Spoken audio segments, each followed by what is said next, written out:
Well, ladies and gentlemen, welcome back to another episode of the Cloud Ninja Podcast. Today we're joined with our three or four regular co-hosts. I keep on saying three, I don't know why. But Free Game Nino the third, my guy Rising, of course, the Blacks of the Uchihas, and today we'll be discussing Chapter 33 spoilers that were just released. And of course, we got to be the big black guys, pretty much spoil and ruin everything for you guys out there. But all right, so we'll talk about it. So first Hold things, do we on. do ratings first or? I was heard that this is the actual chapter and not spoilers. Horizon told me. Nah, it's Yes. spoilers. It's The chapter dropped on The, the the 20th. whole the whole chapter's out, and it's been translated. Oh, yeah, so the official the full release chapter is not spoilers. okay. Yeah, okay. I misunderstood him. Sorry. Continue. Yeah. So I guess do you guys want to do chapter ratings first? Yeah, of course. Fact goes. But if I personally go first, me, I'll probably have to give it like a solid 9 out of 10. One of the things I look forward to in a lot of the chapters has to be the plot progression. Of course, in this particular chapter, we got the end essentially of the Mamushi arc. So of course, that's going to be a huge thing. How we came to the end is going to be interesting. Of course, Inojin being the person to actually do it, no one pretty much thought that was going to be the case.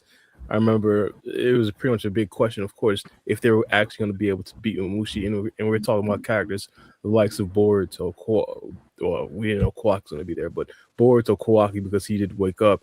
Also, Daemon and Himawari. Like, of course, they're going to be able to beat Mamushi. It turns out it was actually Inojin.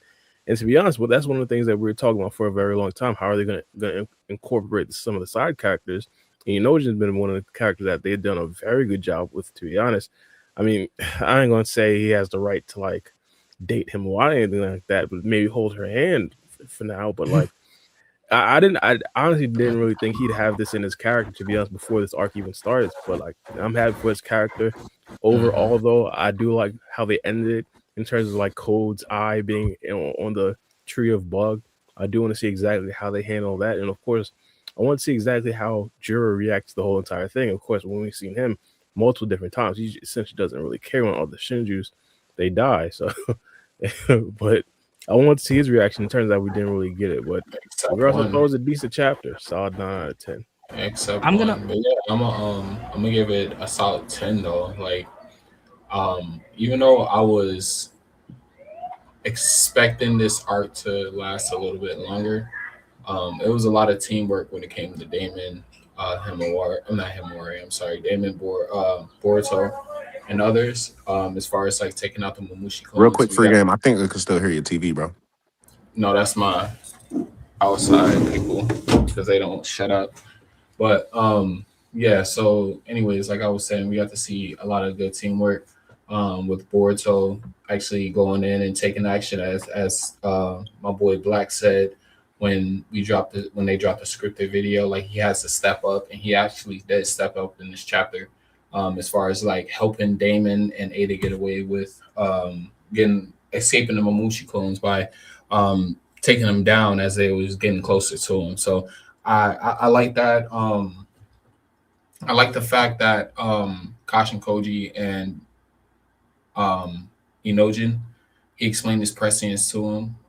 He got more insight on that, and also Amado, him figuring out the 10. Can't remember what he said specifically. What I can't remember the name of the dojutsu, but anyways, Amado's dojutsu. Sorry, Koji's dojutsu, and being able to see the future and stuff like that. He put his calculations and his big brains together. So that was also interesting, and as well as me, I always been an Inojin hater, but right here I will give Inojin his props. He was a major sacrifice. I didn't see Inojin, just like Boris said, I didn't see Inojin being the one to take out all the Mamushi clones.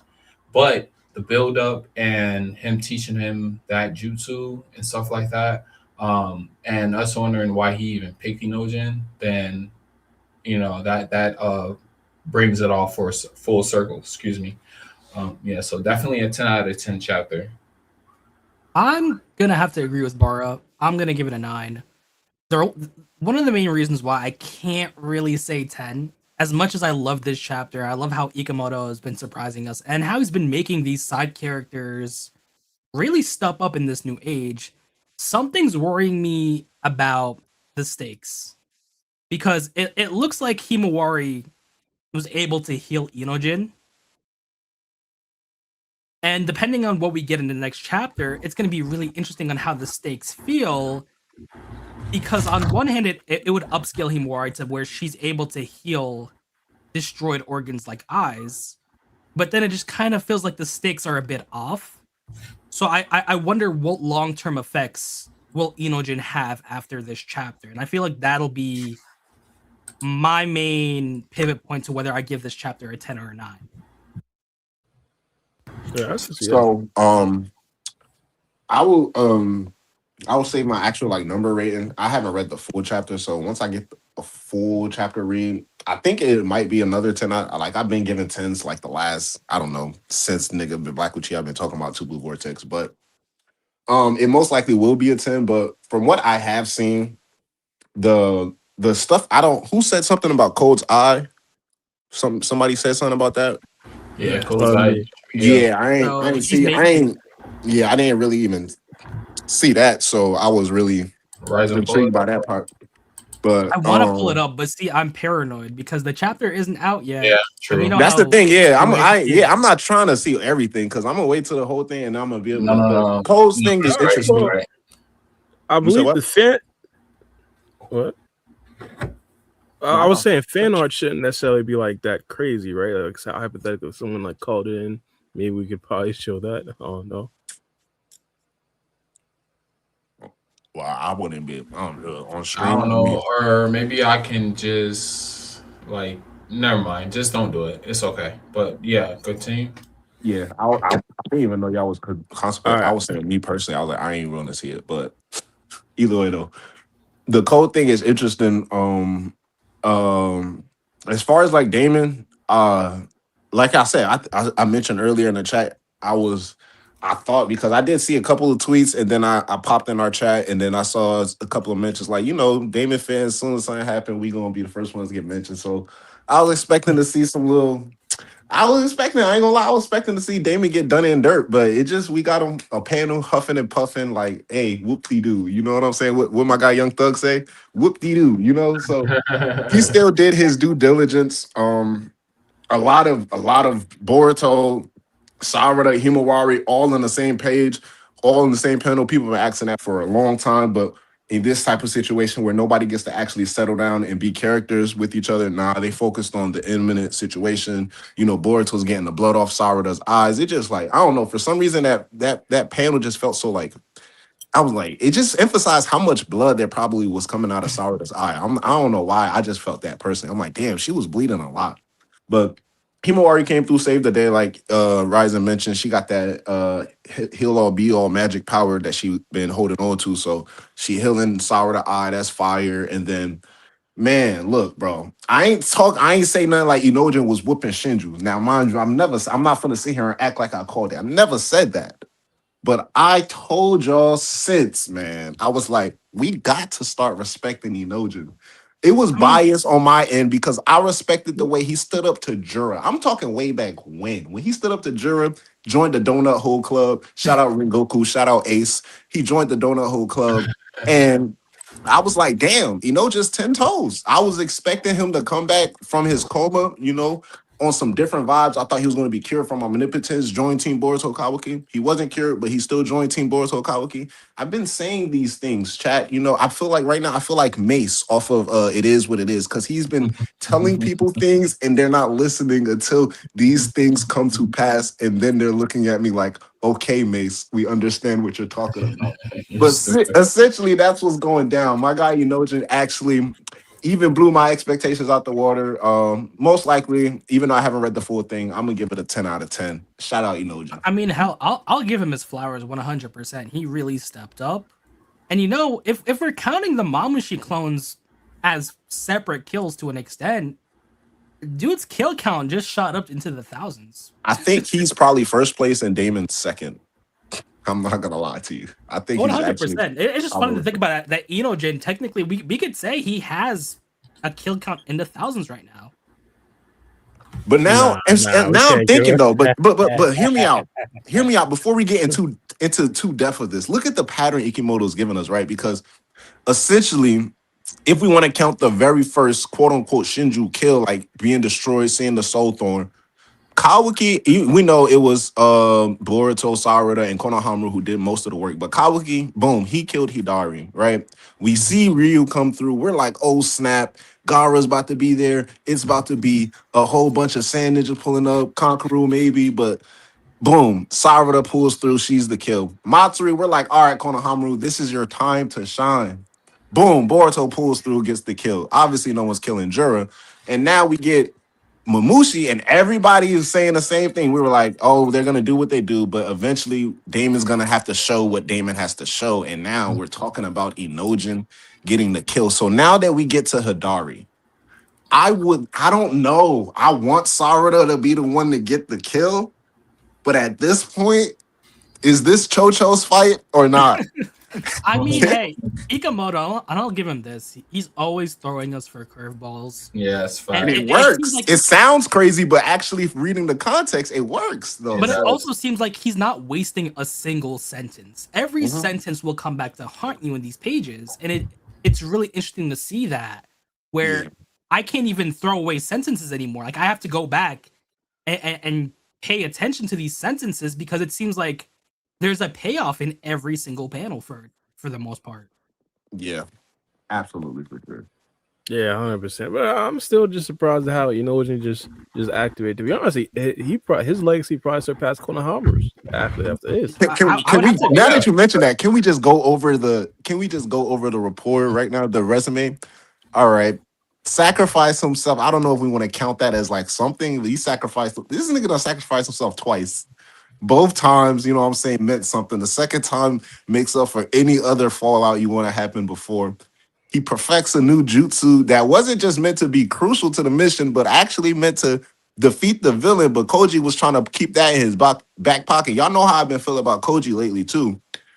And then, not only that, he literally does a one. It's like it's hard for. It's kind of like what Boruto did, but Boruto, it was years. Imagine people first started going to Boruto. I mean, some people still bitch and gripe, but for the most part, his fandom is big. But people are like, "Oh, we don't like him. He's a brat. He don't like Naruto. He cries. He complains. All this, that, and the third." And now it's like he's that guy. Everybody likes Boruto, but within the span of simply a year, give him like 12 chapters. He went from who is this guy to look at his haircut to, hey, I'm not gonna lie though. You feel me? They did You the feel same me? thing with Asta too, though. Like, That's like this turnaround is kind of ridiculous. So I don't even know. Like, And I don't see- know. Like, See, that's I'm glad you mentioned Koji keeping that in his back pocket because this is what scares me. If for it to not contradict itself, I feel like there has to be a consequence to Inojin having his eyes explode, him having the feedback of feeling the pain of those 1,000+ Mamushis because, you know, like the mind transfer jutsu, how it works is you'll take the damage the body you're taking over feels. So when all those Mamushi's eyes popped, there has to be some feedback with Inojin, and I'm guessing he undid the jutsu before Mamushi died because it seems like Himawari was able to heal at the very least his popped blood vessels. But if he just wakes up with his eyes intact and just perfectly normal, no. everybody it contradicts the situation of, for example, Sarada's eyes not really being restored. Like she even said, I was able to fix the blood vessels, but I have no idea how her eyes will be when she wakes up. Yeah. So I hope there's a consequence because that just pays off the chapter title where, you know, you need a consequence. I feel like if Inojin just comes back in 2 chapters, all fine. It even makes Koji look worse because now Koji could have just had them take over one Mamushi clone, do that, and then just end Mamushi. Why wait till it got this bad if there wasn't a risk? So See, I hope. oh no, go ahead. See, the way he explained it is like he's seen different futures. And then in one of those futures, he saw what he had to do or something like that. I just read it one time. So that's the But he thing, bro. explained something to him though, Koji. That's the thing. What Ryzen said exactly, and that whatever the statement you made, regardless of what it was, right? It was important, but the statement you made, followed by whatever you was like, that doesn't make sense. What was the reason? That's the point I've been trying to stress in the chat for the last 2 days. He contradicts himself within the same statements. But that aside, I think the way I processed it, because Inojin might have even got one up on Koji, because Koji's whole thing was Inojin to sacrifice himself to defeat Mamushi. So essentially, like Free Game said, he saw a couple of futures with that happening, and some of the leaks that I saw translated essentially chalked up to the whole entire notion that basically I found it. Inojin is the one. You said what? I found it if you want me to read it. For Koji? Go ahead, Yeah. you can read it. He said, what's his name? Inojin said, in the new jutsu, in this situation, mind transfer jutsu isn't enough. He said no jutsu, and then it goes to Amado, but it says it's true. Koji says it's true.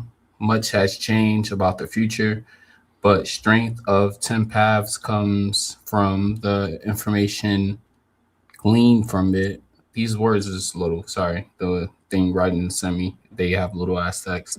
Although the circumstances leading up to this point are different, a scene similar to the current one has already been glimpsed in another future. Now that his intelligence has reduced to its absolute limit, there are other measures we can take. And then Inojin turns away. That being said, it seems as though there may be a need to relay those messages to you. So essentially, and then I think later on he goes on to talk about how basically Inojin's the one who comes to the conclusion in those futures of how to defeat Mamushi, right? Yeah. So I He said, think, and judging by So that look on basically- your face, my assumption was correct. I've got no choice just now. I studied my resolve very well. In other futures, you also propose this idea. Yes. Yeah, so the basically, oh, no, you can go.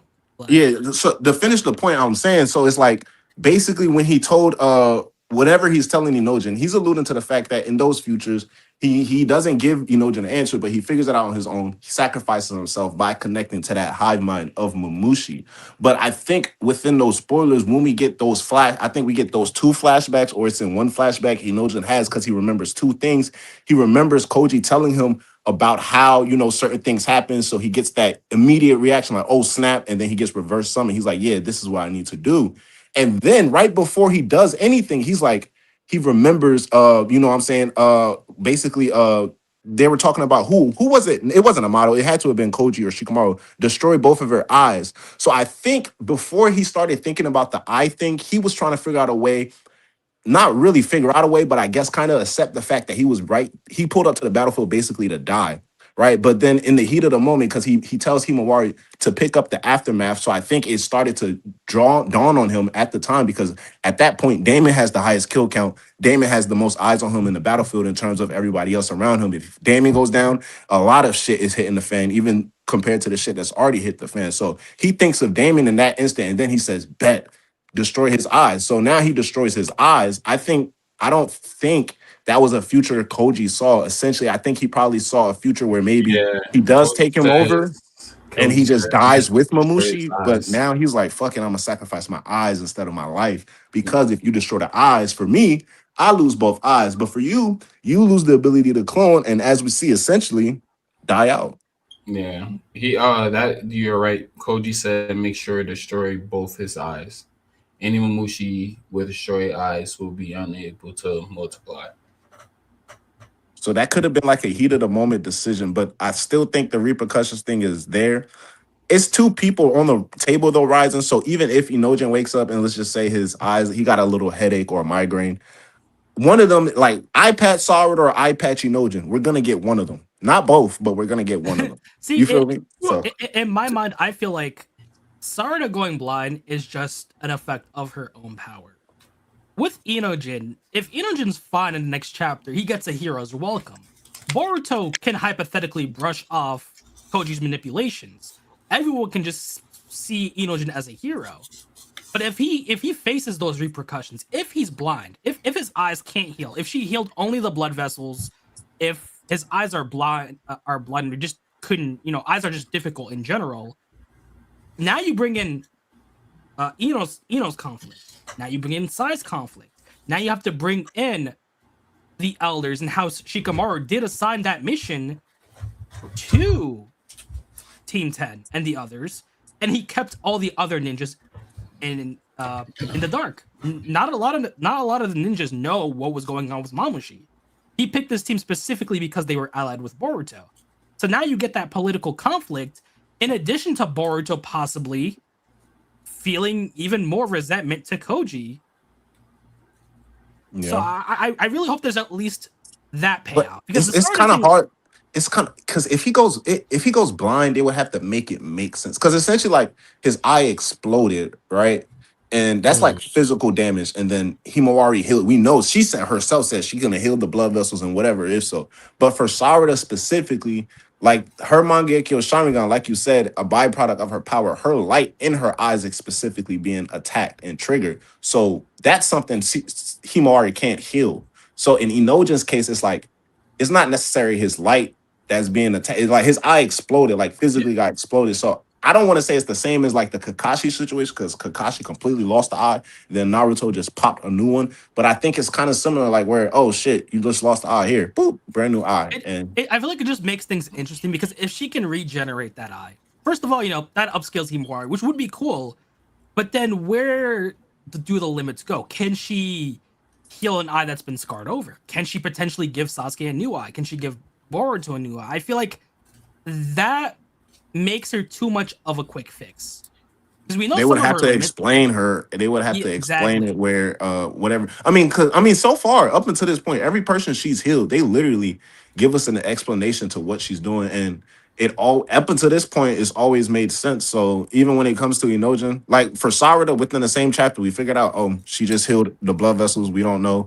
Oh, what about her sight and her blindness? Boom. With Inojin, all we got, I'm pretty sure from what I've seen, all we got right now is just the healing. So no no follow up. Yes, we don't even know if those sockets are fixed. Like I'm not even like doubting, like, next chapter we're gonna have Himawari say, I don't know if because that's what she's first thing when she healed Inojin, she was like, yeah, I mean, I fixed the hole. I don't really know what's going on the inside. You probably would have taken him to a doctor. So I don't think it's far-fetched to think she's gonna say, like, I don't know if his eyes is okay or not. So I feel like it would be cool if he does go blind, because then you could potentially dabble in scientific ninja tools. Yeah. And, and to me, I think that's what's going to happen eventually. They're both, well, not necessarily both, 100% Inojin, a possibility with Sarada. I think likely they're going to get their eyesight back. They're going to get some brand new eyes. It really just depends on the time frame. To be honest, I thought a good question would be who gets a new set of eyes first, Inojin or Sarada. I think it's inevitable. Oh, Inojin for sure, because Sarada's eye is way too complex. Say for example that Himawari can regenerate eyes. What's stopping them from plucking Sarada's eyes out, having her regenerate a new pair of eyes, and then switching them for the MS? That would be 100% twin compatible. That's what scares me if Ikamoto goes too crazy on Himawari's healing / regeneration abilities. Because it feels like, oh yeah, she might not be able to restore someone's stamina immediately. Like, if they're unconscious, they're still going to be unconscious. But if she can just spam organ regeneration, it makes things a bit weird, especially when the chapter is called The Heavy Price to Pay in Order to Protect. It feels like, at the very least in this context, a temporary blindness isn't a heavy price to pay. Also, that would only really leave the code conflict as something that's potentially being a heavy burden. I don't know. Maybe it's just me. It just feels like if Inojin brushes this off too quickly, it just feels weird.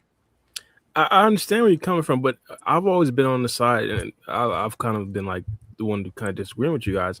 I didn't necessarily think there had to be like a heavy or a huge price to pay coming out of this arc, like coming out of an arc like this. Ada didn't die, or she didn't get sealed. Daemon didn't die. Him and Watt is still alive.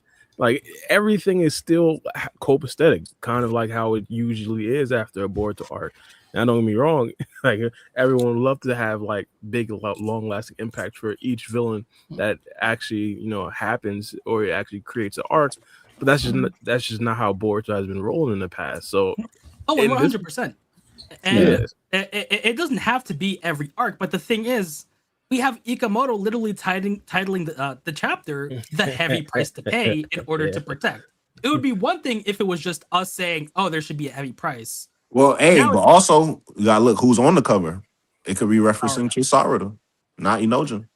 I know but 100%. It could be. It just feels like Nah, it seems like the chapter covers never really have to do with anything. Well, They I'm just talking pick a about in terms of character. the title in correlation to the visual. Like the title, the heavy price to pray, it oh could be 100. referencing to I Sarada. think it would have been Inojin more though. Heavy price to pay. They should have put him on the he cover, did but lose his then eye. that would have probably been a too much of a giveaway. I ain't gonna cat. I really think, bro. I'm gonna be honest.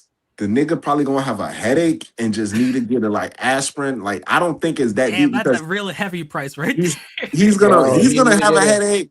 Like he got healed, his eyes probably exploded. All right, so let's say Himawari heals him, and then boom, his eye is repaired, or she repairs half of his sight. I don't know some of See, his sight, but I really do believe it's gonna be because there's a like he was so focused on Sarah the last chapter. Then boom, we emphasize Sarah in some big points, and it's all been about her eye. Her eye, even after she gets healed, niggas is like, damn, I don't know about her eye. So it's like the title is what it is, and then we see Sorrow on the cover. I think this is one of those times where it's like in the future we're gonna see what's going down with like what the limitations or restrictions are on her Mangekyo. But it's gonna be one of those battles where niggas not gonna be like, oh, doopty doopty dandy. It's something that they gotta talk about, something that they gotta, it's like maybe people didn't die, but people are mentally scarred. And plus, I'm pretty sure Ada was like, that nigga Mamushi stunk, right? So like I'm pretty sure people are deserved, like, to they're be not honest. feeling too bro. happy She about takes this. baths for See, days, here's the thing, bro. though. If The next Inojin, few chapters, she's taking baths, bro. but see, Yo. in my mind, if Inojin wakes up and he can see, he has 20/20 vision, and he's just drinking an aspirin or just taking an aspirin, and Kawaki's seeing that, then we need to gaslight Kawaki because we got to remember Kawaki doesn't know about the future. He doesn't know about prescience. So in his mind, a random human just defeated the big bad, the big bad divine tree, which not even big bad Otsutsuki Kawaki himself could do. So in my mind, what is Kawaki? If you don't know about prescience, what is Kawaki talking about? Because it seems like these ninjas are competent enough to handle these threats to where even he couldn't do it. So I feel like that would be Shout out my hilarious. nigga Damon. Hey, shout out well, my nigga Damon. well, yeah, Shout well, out my no, nigga Damon though. You know yeah. what I'm So I was saying? about to Because say this wouldn't be possible without a Shinjutsu. 100%. go And that's ahead, why I go said on, we got Bob. to gaslight Kawaki because he doesn't know about prescience. Oh, So in his mind, Inojin just came up one day from being impaled as a whole new person. So in my mind, we really got to gaslight Kawaki to where his assumptions are wrong because off of face key. value, But he's just seeing these humans all up and destroying these divine trees. He's right. Just pulled up new jutsu, new girl, new rank. He's just I hear everything new fit. They saw this man yesterday. He wasn't doing this shit yesterday. Nigga, Shikadai was like, when did he learn What the that? heck is happening? Like, what? Chocho said, seriously? This man killed 1,000 It's like trees. it's like Jinwoo's sister when he transformed overnight and she woke up the next day and saw him. Exactly. And Bar, you're 100% right. It's just he doesn't have context, which is hilarious. Because in his mind, it's just Inojin's casually doing this. Like, what has Kawaki been doing for these past 3 years? That's up to, but that's the thing. Then it plays into his frustration because he was trying to play on the fact where it's like, yeah, these ninjas probably don't got the same power, but you see, being brought up as a ninja allowed Inojin to think quick on his feet. He pulled up on the battlefield. He said, hey, I may not got the power, but I got the means. And that nigga got the power. And you know, in Kawaki's eyes, Inojin pulled this jutsu out of his ass, like after one day of not seeing Inojin. So I wonder what kind of dialogue we'll get with Kawaki, or if Amado will even spill the beans. I'm getting a bit ahead of myself, but spoilers. Amado now knows about prescience and knowing who Amado is. Yeah. Especially because he wants to revive his daughter. He's gonna want that power on his side. So we might even get him to You gaslight think so? Kawaki and Wow. say that's not natural growth. That's Inojin getting help or Boruto getting help from Koji. Right. Yeah, Koji. But why would that help him with his order, though? Because if Amado has someone who can see the future, Amado's not going to care about the world. He's not going to care about the village. He's going to want the future where he revives his daughter and his daughter comes back all normal and healthy. But what if Koji doesn't agree to help, though? Then he's going to shut Koji down because we know he has regained access to Koji long term. He can see through Koji's eyes again. So all he really ever has to do is get close to Koji. So if he knows Koji is around when he had that thought, I mean, we are just in this chapter. He was looking through Koji's eyes. My fault. Yeah. That was like I was saying that in my head, and then I just said that out loud. He was looking through Koji's eyes. Yeah, so like Kawaki, I know at one point, but I'm saying like right now, like I know we're just in chapter 33. He just realized that only person who could have this ability is Koji. Why wouldn't he tap into his eyes at that point in time? That could come later chapters down the line, but I'm just wondering. So you mean tap into his eyes once he's reading prescience? No, I'm just saying, period. Like once he found out that Koji is only one who has that ability, then he would naturally assume that he's still alive. But see, here's the thing. Amado, up until he saw Kawaki see the toad, he assumed Koji was dead. He had no reason to look into anything. So if you take him off face value, he only really started thinking about it once he saw the toad. Once he realized that he might be alive. All right. Up until now, when he saw the conversation with Boruto and Kawaki, yes, Boruto was like, "Yo," and then that was, and then that was like confirmation that something's going on. Now it seems like he's taking it a step further, especially in this situation to where he has nothing better to do. He's gonna go see what Koji's doing. A, confirms Koji is alive. B, here's the conversation between Koji and Inojin. Now knows that prescience exists. Not to mention, he potentially now has leverage over Shikamaru because now he has those potential recordings of Koji, Inojin, Boruto, to where he needs to now manipulate the situation to get to Koji. Because he, at the end of the day, Amado doesn't care about the village. He doesn't care about Boruto. He doesn't care about Kawaki. His end goal is to revive his daughter. If he has to go scorched earth for Akabi, he will. And what better way than to have that ability on his side? Again, back in Boruto Part 1, Koji did seem to think that he has a shutdown code. So that is Amado's leverage at the end of the day. So he might potentially go after Amado, Koji. He might gaslight Kawaki into even trying to seek Amado for himself. Because, Kawaki would love to know the future and see how he can keep Naruto safe. Yeah. I wonder if he'll have a rewrite and see this happening in any of the rewrites and be able to prepare. But he has to. I like that, though. That's interesting. Yeah, he has to. I was about to say, playing with Kashin Koji is a dangerous game.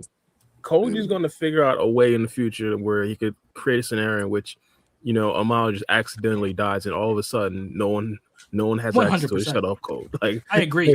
He's a bullshitter, bro. The thing about Koji, he be acting like he tried to that bullshit when he was like, "Oh, Mamushi pulling up early, overlapping with Kobu." It's like, nigga, Kobu was quote unquote, according to y'all, 4 days ago, he started this investigation. So he's been in the village since 4 days. Now, all of a sudden, you teaching Inojin this new jutsu must be the reason why Mamushi pulled up early and Kobu is overlapping with the thing. When Kobu pulled up, he was so calm. He gave Shikamaru directives. He was like, nah, let Konohamaru take the fall. It's better. He was alluding to, I've seen this. This is better for the future. Trust me. But like, he's a bullshitter. Long story short. He's a cold character, but he's a bullshitter. He's a bullshitter. That makes sense in my personal opinion. He was essentially just saying he's seen that essentially happen in a different future, and all of it's essentially happening in the same one. He explained how multiple different like bad outcomes were happening at the same time. He just seen that bad outcome happen in one future, so he's essentially calling what to do. It's basically the ripple effect. If we compare it to other time travel things, look at Dragon Ball. He got Skull you, just Bara. being there a year before Trunks arrived caused ripple effects in the timeline. Mhm. Even Koji said just him talking to Boruto about the future started changing the future. Cool. That's the, Yeah, and he also just- the, he the just- contradiction, he the contradiction just within this chapter comes from him. Okay, so he's going over the circumstances with Inojin, and he's basically saying shit is bad right now, right? Like everything's not working out. And now Inojin's coming to, he's like, bro, why? What was the whole point of teaching me this jutsu? What was the point of doing this before he realized what he needed to do, right? And okay, by the time Inojin comes to that realization, we understand that was Koji's goal. So either A, everything he's saying is simply due to the fact that he wants to gaslight Inojin into making a choice, or B, he is a bullshitter. Oh, Because you can't say, oh, Mamushi pulling up earlier than anticipated overlapping with Kobu's interview is something that shouldn't have happened. And now all from up until the point where I taught to the jutsu till now, nothing is going to any future that I've ever seen. That don't make sense, because prior to even Mamushi pulling up, you told us he can pull up within a week or a few days. So that already tells me you've seen futures where it's been a week, and you've seen the futures where it's been a few days. And once he pulls up within a few days and Shikamaru overreacts, you immediately calm him down and say, this is already well anticipated. And by that point, Kobu is in the village. So what are you talking? 100%. You got to remember, Wait, it's like you said, he has to gaslight Inojin. And he even told Inojin, would you have done this? Would you have protected Himawari if you knew beforehand you could die? Mhm. So he's going to tell Inojin what he needs to hear logically to get that plan ready. He saw multiple futures. There are futures that are not optimal for him, to where he doesn't want to think about them happening. But he also needs to manipulate everything in a way to where his pawns agree to it. If he had told Inojin to help him because of Boruto, Inojin would have never agreed. Himawari's always been his thumbscrew. Same thing with Boruto. Sasuke was his thumbscrew. If Koji can get Boruto to agree with him by giving him information on Sasuke Uchiha, he's gonna give him information on Sasuke Uchiha. Just like how he made Inojin think that this was his idea. He let Inojin pick up the crumbs, figure out how this jutsu works, figure out how he can take care of Mamushi, because at the end of the day, he'd be sacrificing himself for Himawari. He wouldn't do this for Boruto. He wouldn't do this for a couple other people, but he was always going to do this for Himawari. He needs to make them think he has a plan. Yeah. If I agree. That's what he's Bad? doing in terms of making them think that. But also, it's taking it at this point, since we're 30 chapters deep, we can pull out like examples, right? Because even throughout the sand mission, he was trying to pull the same shit where he would say something and then the same sentence contradict what he literally just said. But And he's then not act like it's the end of, contradicting. and then he will act like it's the end of the world. And then once shit works out, don't worry, guys, I've seen this before. This is what's gonna happen. It's like, bro, But that's because he's able to think logically. For example, he freaked out too when logically. Boruto went to fight Jura. But the second he got that update, he realized, oh shit, that blonde-haired bastard bamboozled me. Okay, everything's fine. He could have messed up, but everything turned out fine in the end. So as long as there's still a way to give us a good future, Koji's not going to panic. He only panicked once he thought Boruto was dead, because like he said chapters ago, Boruto is the key. He's the one thing you can't lose. He basically implied that we can lose everything right now, except for Boruto. If we lose someone else, we have a chance. If we lose Boruto, it's all lost. So it's a situation where Koji is that tactician, and he's not going to break his gaslighting or just his plans until he's in a situation where he just doesn't know anything. And it's 100% gaslighting, and it's 100% manipulative, but that's him, because he doesn't care about these people. At the end of the day, he only cares about his mission. He is the OG shinobi. He's a throwback to that old shinobi era, to where Boruto is just a means to an end. If one day he gets a vision where he needs to kill Boruto for a good future, he's gonna kill Boruto. If he's gonna kill that, if he needs to destroy that orphanage right there down the street, he's gonna destroy that orphanage. If he needs to destroy Ichiraku Ramen, he's gonna do that because Koji doesn't care at that point. And Naruto's are gonna have his head. But That's hey, the thing. Black, are you alluding to the panels that you sent in the group chat?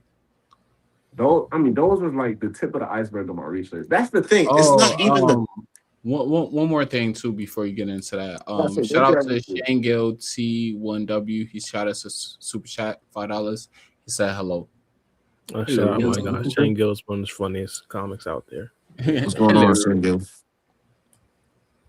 But now I'm like, that's the thing. Like, Ryzen, I agree. If Koji saw a vision in Preston, they're like, boom, killing Boruto will save everything. He's pulling the kunai to the little kid neck. Like, it's over with. I don't think he's hesitating on that. Would he be wrong to do this? He wouldn't. No, it's not even about the morality, bro. It's about the fact that whatever he really has going on, that's what he's keeping. I see this bullshit, bro. I'm trying to get y'all to see it. Well, He got a lot of shit going on. And it's not more so like whether he's doing this for the benefit of Boruto or whether he is. It's more so of like, what the fuck are you talking about? Because I get it. I can help you. I get it. Things are working out. But even right now, nothing is making sense. Even if you try to allude to it making sense, when you really sit down and look at the picture, nothing this guy is saying is making sense. And everything, because one of the first, like Freegan said, I brought in a couple of those panels. One of the first times Boruto was introduced to Kashin Koji in the time skip, he tells him, one of the first things I don't think this is one of the ones I sent to y'all, but one of the first thing he tells him is like, the timeline that they've been on for years now, for several years, has been on a tightrope, right? It's been on basically like the danger path, right? And another interesting note, Boruto never even brought up the idea of Sasuke to Koji. He was the one who brought that up because he was trying to convince Boruto. So it's not even like, it was just him playing his cards right front and center. Like, I'm trying to convince you, but hey, if you come to my side, we can also save Sasuke Uchiha. I can teach you how to do that. And Boruto was surprised by that revelation. And then Koji goes on to say, essentially, they have to avoid, quote unquote, the worst possible future. Well, we're like, okay, what the fuck is the worst possible future? We're asking the same question as Boruto. And then he's like, the 10 tails break free of codes to control. It separates and becomes separate individual divine trees, end sentence, whatever. And then he goes on to say that happens in many futures and it's inevitable. So more likely than not, even if we try to root out the branch of the 10 tails, which is the best case scenario, that's not going to happen. So you're trying to avoid. So yeah, just break it down with me, guys. He told Boruto, hey, I'm trying to avoid the worst possible future, but this shit is gonna happen anyway. So there's no point of even trying. It's inevitable. But Black, I think you're missing the final context. What ends that worst possible future is Boruto dying and in the end Kawaki getting devoured. And then he goes on to say basically Jura kills you. And then he says essentially it happens no. He's like Boruto, he's going to kill you, Jura. And then it follows similarly, like you just said, Ryzen. Kawaki gets fed to the 10 tails or to the divine tree, and then a thing grows and the world is devoured. That happens in multiple futures, right? And then he's telling Boruto that, and then he goes on to say it's not an absolute thing. And it's not even like the picture he's painting. It's like, what's the it's the adjectives and pronouns and the verbs that he's using to describe the things that he's describing to Boruto. They're contradictions within themselves, and it tells me, one, you're created as an assassin. Your creator is the number one gaslighter of all gaslighters in Amado. Other than the fact that you have a homage to this guy Jiraiya, and shout out to Jiraiya, and I ain't gonna cap, I think it's a hot take. Koji might be a more, I ain't gonna lie, he's a better character than Jiraiya. Different story for another day, but that's the only thing you got going for you for like why I should trust you. Your connection to Jiraiya. Why should I trust this nigga? You're trained as an assassin. You're trained to manipulate. And as well, you know, the ninjas, their creed is the deception behind the deception. Yes, so, and at the end of the day, it's like if within all of his sentences, it's like everything he says makes sense, but within each of those statements, I could point out one little thing that's like, what does he mean by that? Hey, like, But you have gotta remember, watched, at the end of the day, this have you isn't. guys? Sorry, have you Black? Have you watched the new Avatar movie? Undisclosed information. I do appreciate Avatar: The Last Airbender as a verse. Nah, I'm fucking playing with y'all. Yeah, I seen half of that shit. I ain't finished it yet though. But what's up? I think You I ain't know what you're finished gonna it? bring up. Okay, but you know what I I'm get the gonna bring concept. up though. Yeah, you know, What? yeah, betrayal. But anyways, no, I don't want to ruin it for you. So I anyway, mean, I've seen like 55 minutes into it. Did it happen no, that's within the not long first? enough. Yeah. No, that's not long enough. Oh, Okay. 55 I mean, because minutes? I've I think seen, so. It's bro. like an hour and 30 minutes. I've seen. I mean, I've seen what people are saying, so that's why. Plus, there might be people in chat who might not want to get. Oh yeah. They shouldn't That's even hear that my shit. bad, Yeah. So my yeah, bad, my bad, my bad, my Yeah, bad. yeah. because I was about to say something wild. Thank you for saying that, right? Hey, but I'm gonna say though, I'm still going to go see it in the movies. That movie is It's not coming out in amazing. if it comes out in movies. Yeah, it's Paramount Oh Plus. shit! Which Yeah, I just seen my girls Paramount Plus. yeah. Dang. Yeah, I might try to catch up with Avatar before it come out. Nah, that movie's fire. You don't even got to catch up. You can watch the movie and still Do you have to? be into it. Well, I understand that. I ain't That's gonna like lie, the it hits mark of a harder great if you movie. watch But Avatar though. Yeah. It hits Yeah, harder. true. You Well- gotta watch Avatar, low key, Barra. You gotta watch it. would you also have to watch Legend of Korra? No. No. All right, now as a non-biased person, without answering so fast, you don't have to. I love But Korra. also, if you It's want just the you don't have full to. thing, I don't think it's necessary, bro. Don't let nobody gaslight it to you. Be like, don't watch it because it's trash. Watch it whenever you got time. Hey, Oh, But- Korra is peak. what if But Sarada? it goes Avatar OG series, then this movie, and then whatever the fuck Korra got going on.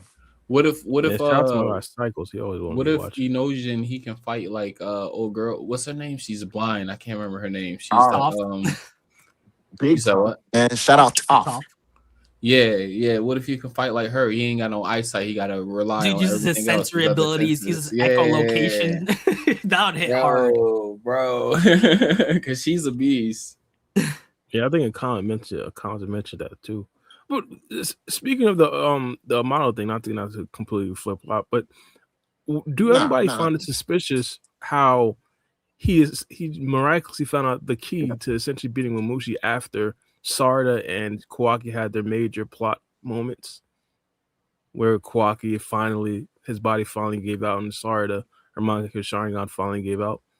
I have been kind of like accusing Kashin Koji of trying to do like training events for these arcs.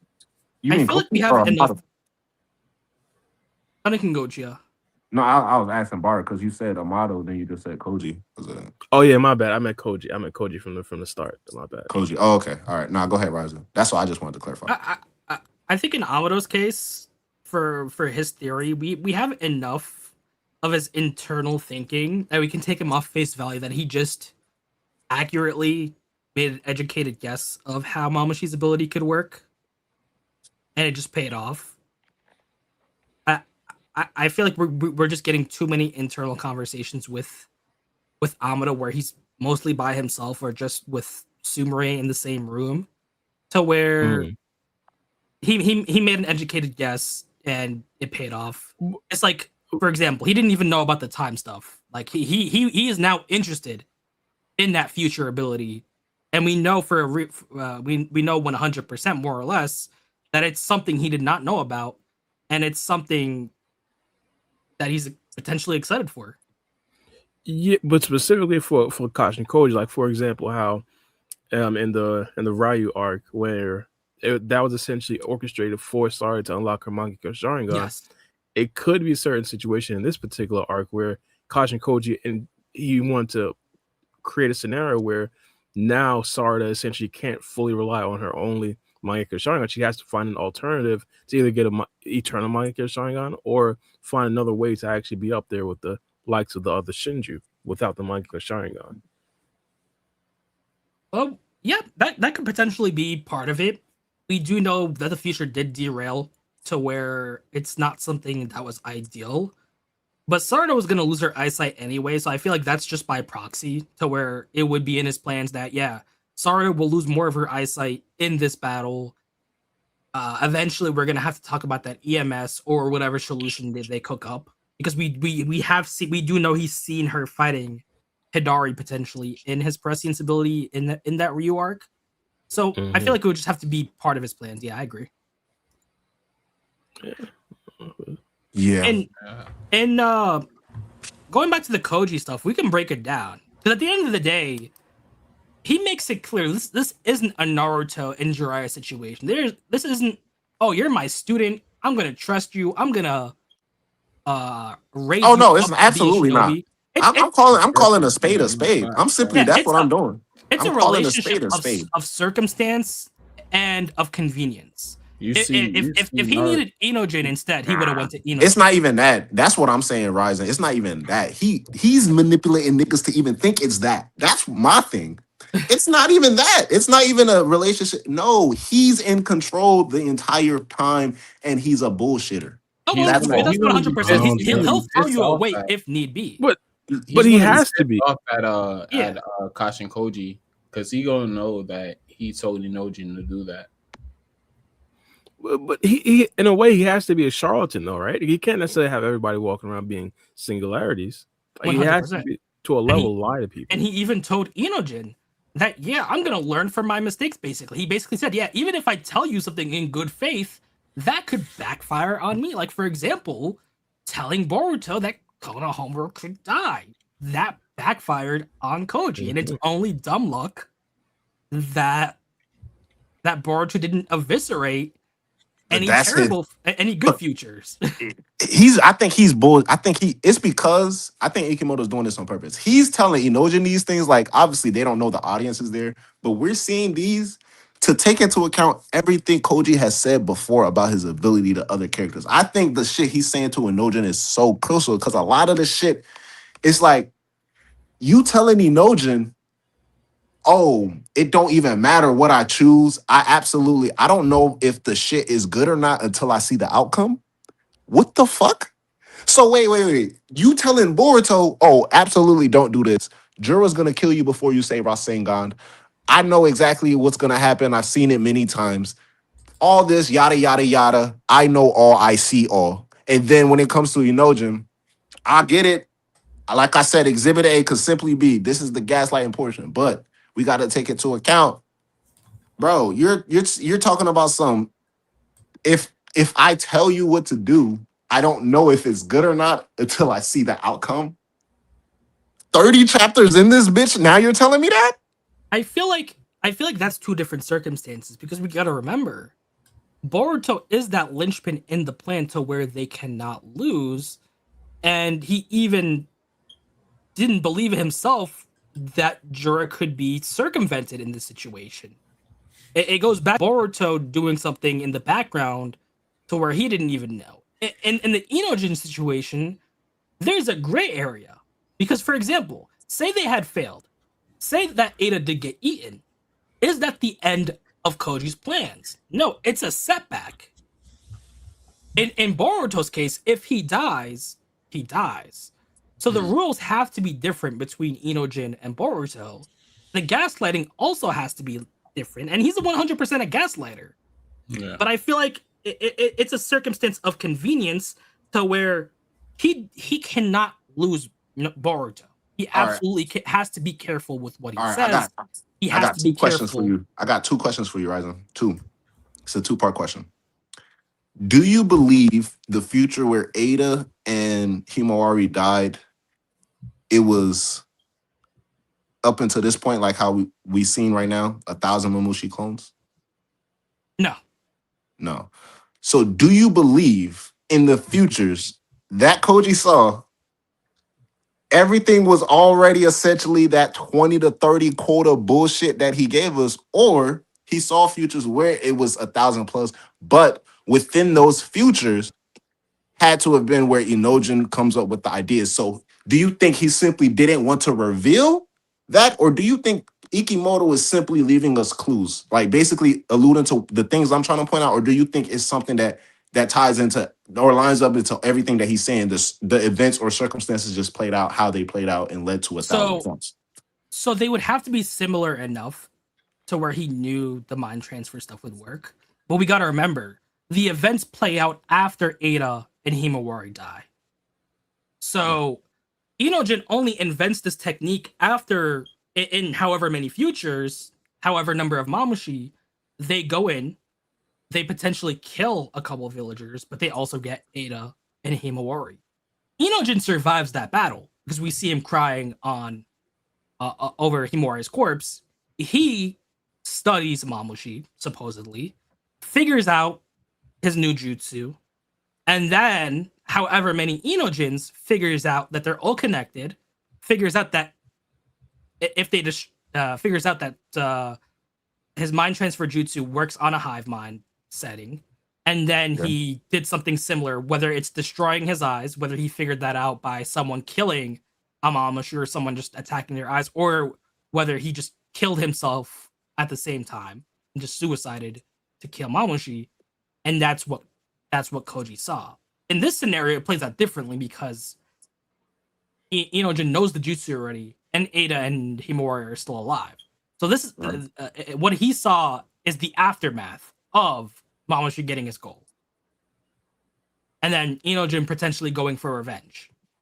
So do you think that Inojin's learning the jutsu early? So I do think him learning the jutsu early is like every lie has a little bit of truth in it. So he's right. Inojin learning the jutsu early definitely played into altercations. But I'm asking you, do you think Inojin learning the jutsu earlier changed it to where essentially maybe let's just push it to 100 clones are invaded the village versus the 1,000 that ends up invading the village? Yes, I feel like just messing with the timeline in general changes the future because we got to remember, fate isn't set in stone. If you start picking at it, it's going to change. And Koji has said this multiple times. He said it in chapter 13 when he met Boruto, and he said, just you knowing about this can potentially change the future. Just me knowing about this can potentially change the future. He even said it in the sand arc that it could be Matsuri, just herself in the sand, in the land of wind, or even two. It's not 100% confirmed, and even when he explained it, Prescience, the first time, there were percentages, there were chances that Naruto would die to Koji. I'm not Koji, Ishiki. So it's him taking in all the variables of what can happen, and there's even variables that change once he starts messing with the future. And he's told Boruto, yeah, we can't tell too many people about this, or it makes his information kind of useless. The jutsus are still useful, the base information are still useful, but it gives the chance to birth situations where he doesn't know what's going on, and it tracks. He is a bit shady, and he is a bit scummy, and he's a 100% gaslighter. But it seems like most of it is true. He's just stretching the truth a bit, or just stretching what you need to know at certain points in time to get you to do this. Even if we go back to when they first met, what does Koji specifically do? He asks Boruto, "Are you Boruto Uzumaki?" That's Koji's first time confirming that his visions are real. He didn't know if those visions were real until he saw Boruto, which is why omnipotence, to an extent, was something ideal for Koji to happen. And he says this, "Can I verify just one thing? Have you been Uzumaki Boruto from the moment you were born up to now?" Boruto says, now that gets his attention. Boruto up to now has been alone. He only had Sasuke, and he doesn't even have him anymore. So just right off the bat, you're dangling that little tidbit of information, and you're getting Boruto interested. And he says, yes or no, answer me straight. And Boruto says, you know of it, of omnipotence. Omnipotence, huh? Inside my head, you are Boruto, Ishiki's vessel who fled Kara. My perception is that Amado and I helped you break out, but I'm wrong, no? I don't know a lot about the ability you call omnipotence. However, I do have an appreciation of the results it brought about, because now he gets to confirm that he isn't crazy. This is a real jutsu. Yeah. What he saw is actually happening. Now he has to actually plan stuff. All right. So when it comes to this entire notion of Koji's approach, it always essentially differentiates. So going back, before we get back to the recent chapter, going back to this point in time in the past where he's telling Boruto and he's trying to confirm with his own eyes. I agree. This is real time Koji trying to confirm, one, if he's crazy or not, because he don't know if those visions were real, and two, to see if Boruto is the Boruto he remembers in his head or the quote unquote Boruto Uzumaki who he himself would essentially claim to be if omnipotence was real. All of that tracks and all of that plays into account. But if we look into further, right? Because Koji essentially starts off with confidence whenever we get with his ability. And the more we get into his ability, the less confidence that's portrayed, right? So when it starts with the whole entire introducing Boruto and then the invasion with Code and them trying to destroy the Ten Tails before the Shinju are born, everything is being acted with directives and accordance, right?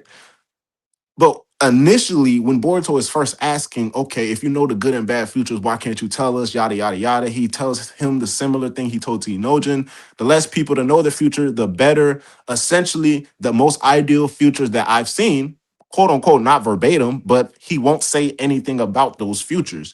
Because if he doesn't reveal information, then people should act in accordance to the paths that leads to those futures.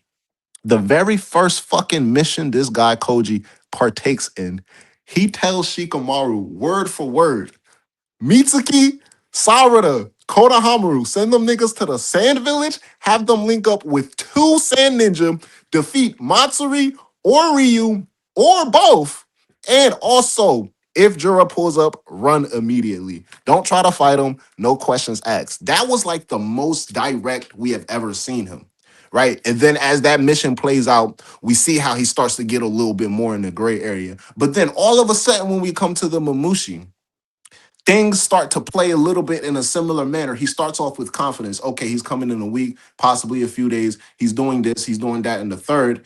And now once shit hits the fan, and I the gaslighting thing, it's like y'all seen that meme with the book bag, that Gucci book bag, and the strap is tied and hanging on for dear life. It's like, just let it go, bro.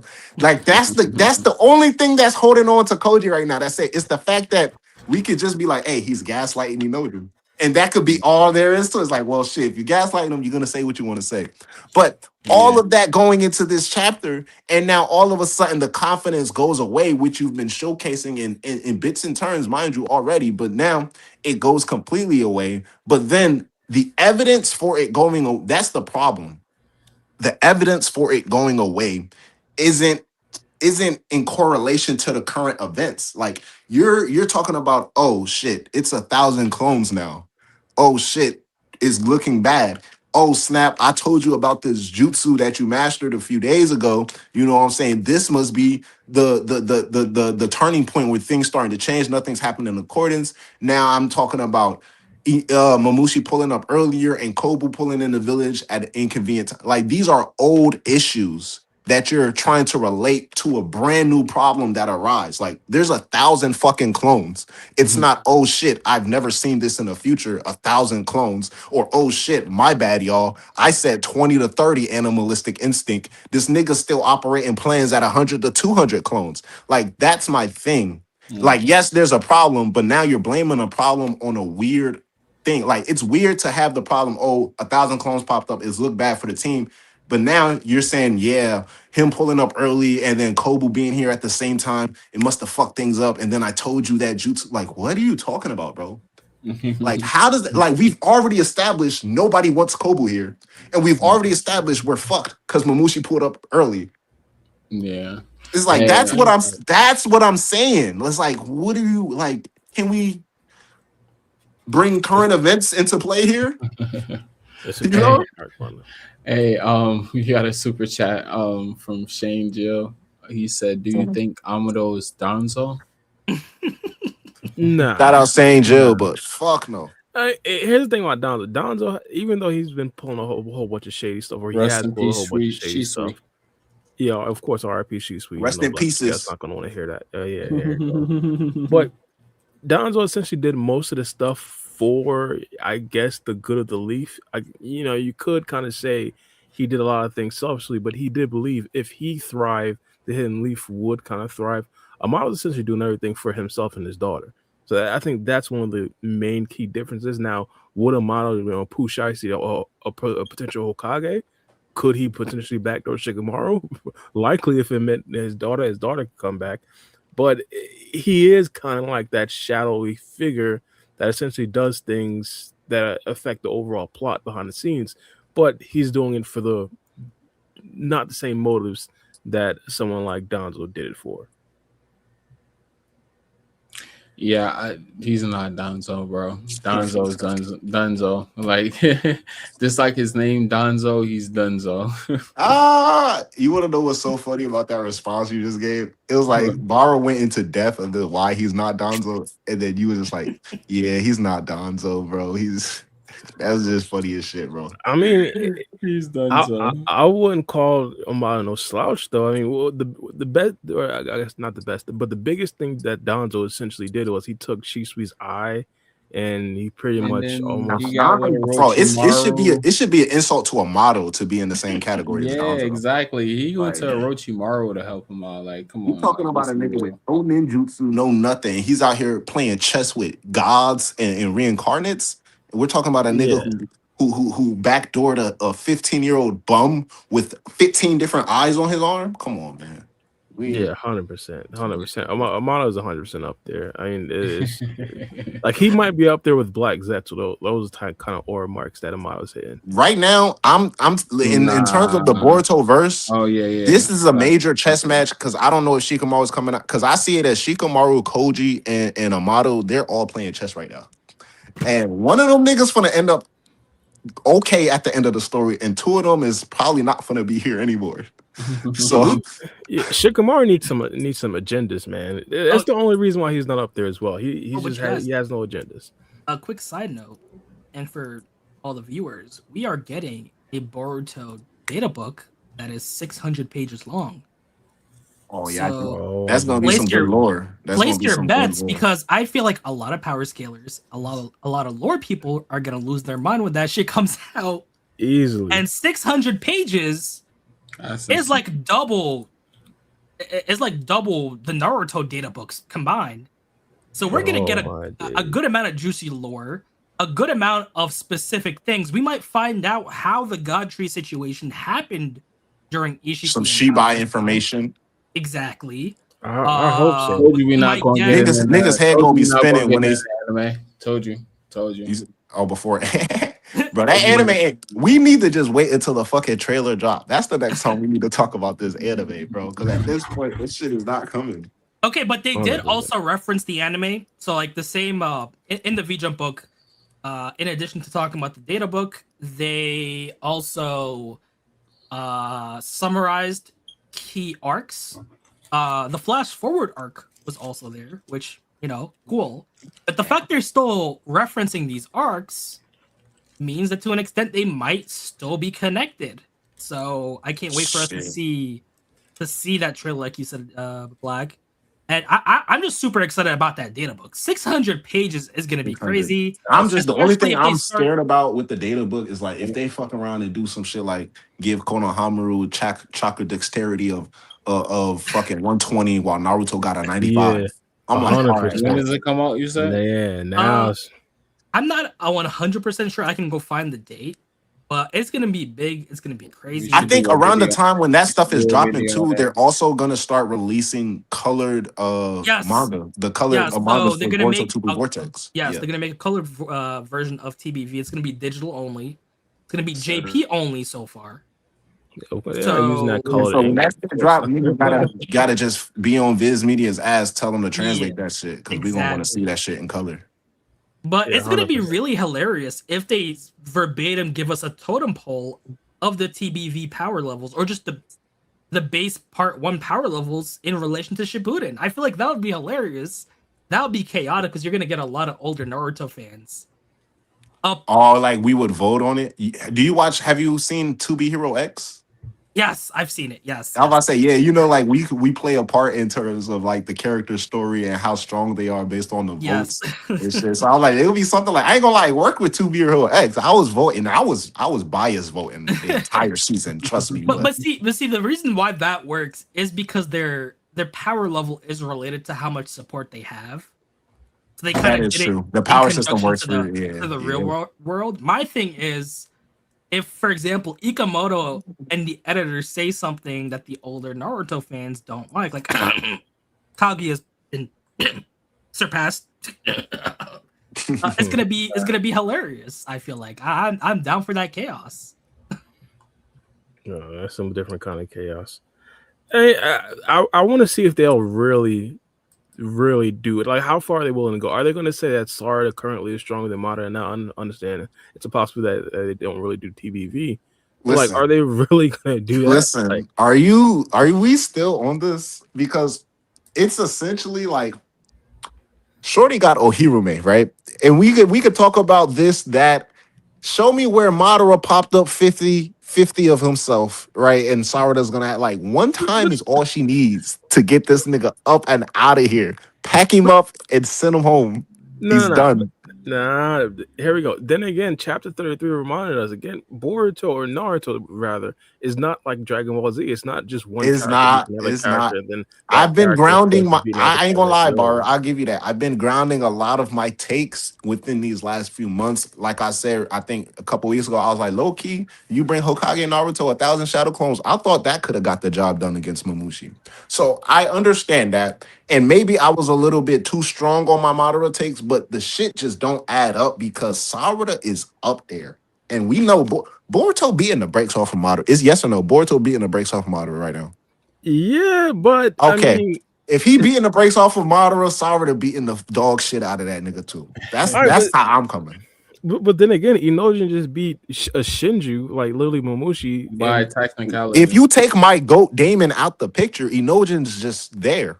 And he's, I mean, like, that's hacks. That's hack based. Like, Inojin could essentially take over Madara. If he want to die with him, he could do that. But we also got to remember, Inojin can't take over Madara. We also got to remember, Koji specifically told Inojin, now that he's split so many times and he's done. And the intelligence. You're not going to get a fight out of him. He's not going to fight for control. Unlike, for example, in the war when Ino was only really able to take control of Obito for like a millisecond. It did the job. It was able to disrupt. That is also true. So yeah, Bara, it really wouldn't even work. So I think it plays hacks. Like, so certain characters from Naruto, they could definitely be assets against it. Ask me a year ago, I'd have been like, no, they get one shot, one punch. But now, certain characters from Naruto, they can be assets based off of the hacks and power scaling. Yes, extreme assets against some of the current villains we're going through, solely based off of experience and the way they were brought up. Now, as for like simply like if we were in the like how they do in Dragon Ball Z when they enter the tournament, they punch the shit. Like Madara's capping at 500 and Sarada's breaking that bitch at like 2,000. Like that, she's gonna break the machine. You feel me? I don't know. All right, so here's the thing. Like Inojin, a perfect example because we just seen it. You drop Inojin in episode 322 of Naruto Shippuden, like he's not touching Madara if he's in the Shinobi Alliance. Like, all due respect, Sarada as well. There's a good argument that maybe she does something like Tamari did, maybe have Madara pause a little bit after that wind style jutsu. But like, let's be honest, like, whoa, what? Okay, are you serious? Okay, first of all, you're bugging because I'm trying to picture the moment where Tamari was with Six Pack, but I'm realized you're talking about just simply Edo Madara. No, pick on throwing out. I understand the math of how it would make sense on why Sarada should be able to do it, but we were talking about the stats and stuff like this. Are they going to put, let's say, if they're just throw out random numbers, if they're going to say Madara is at a 50 taijutsu, are they going to say Sarada is at a 75?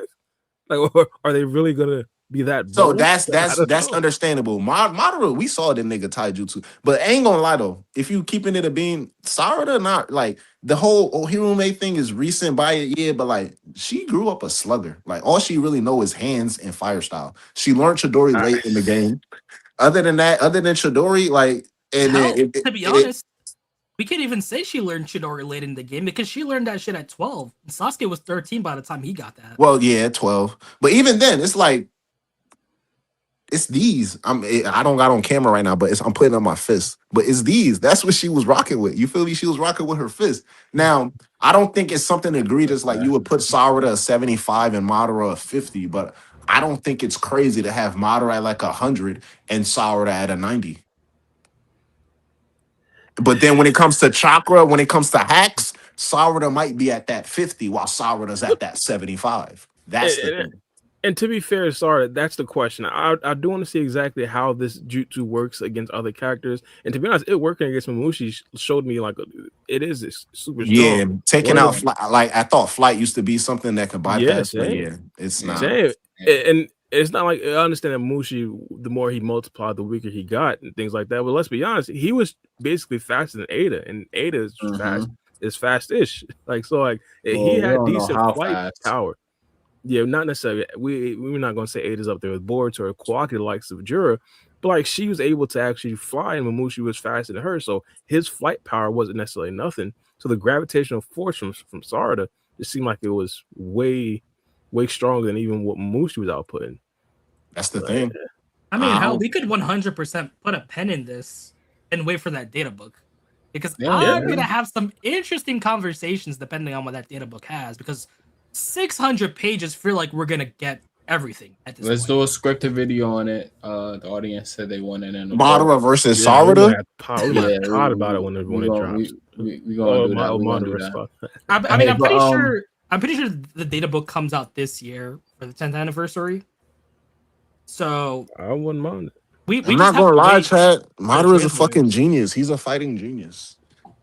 Hey, yes, there's a whole lot of heavy bias. Yes, I think niggas who say it's not a competition is probably not really trying to look like, yeah, we power, like they get strong over the years, but like Bara said, and like we've seen, like we gotta stop going off of what niggas like what we seeing.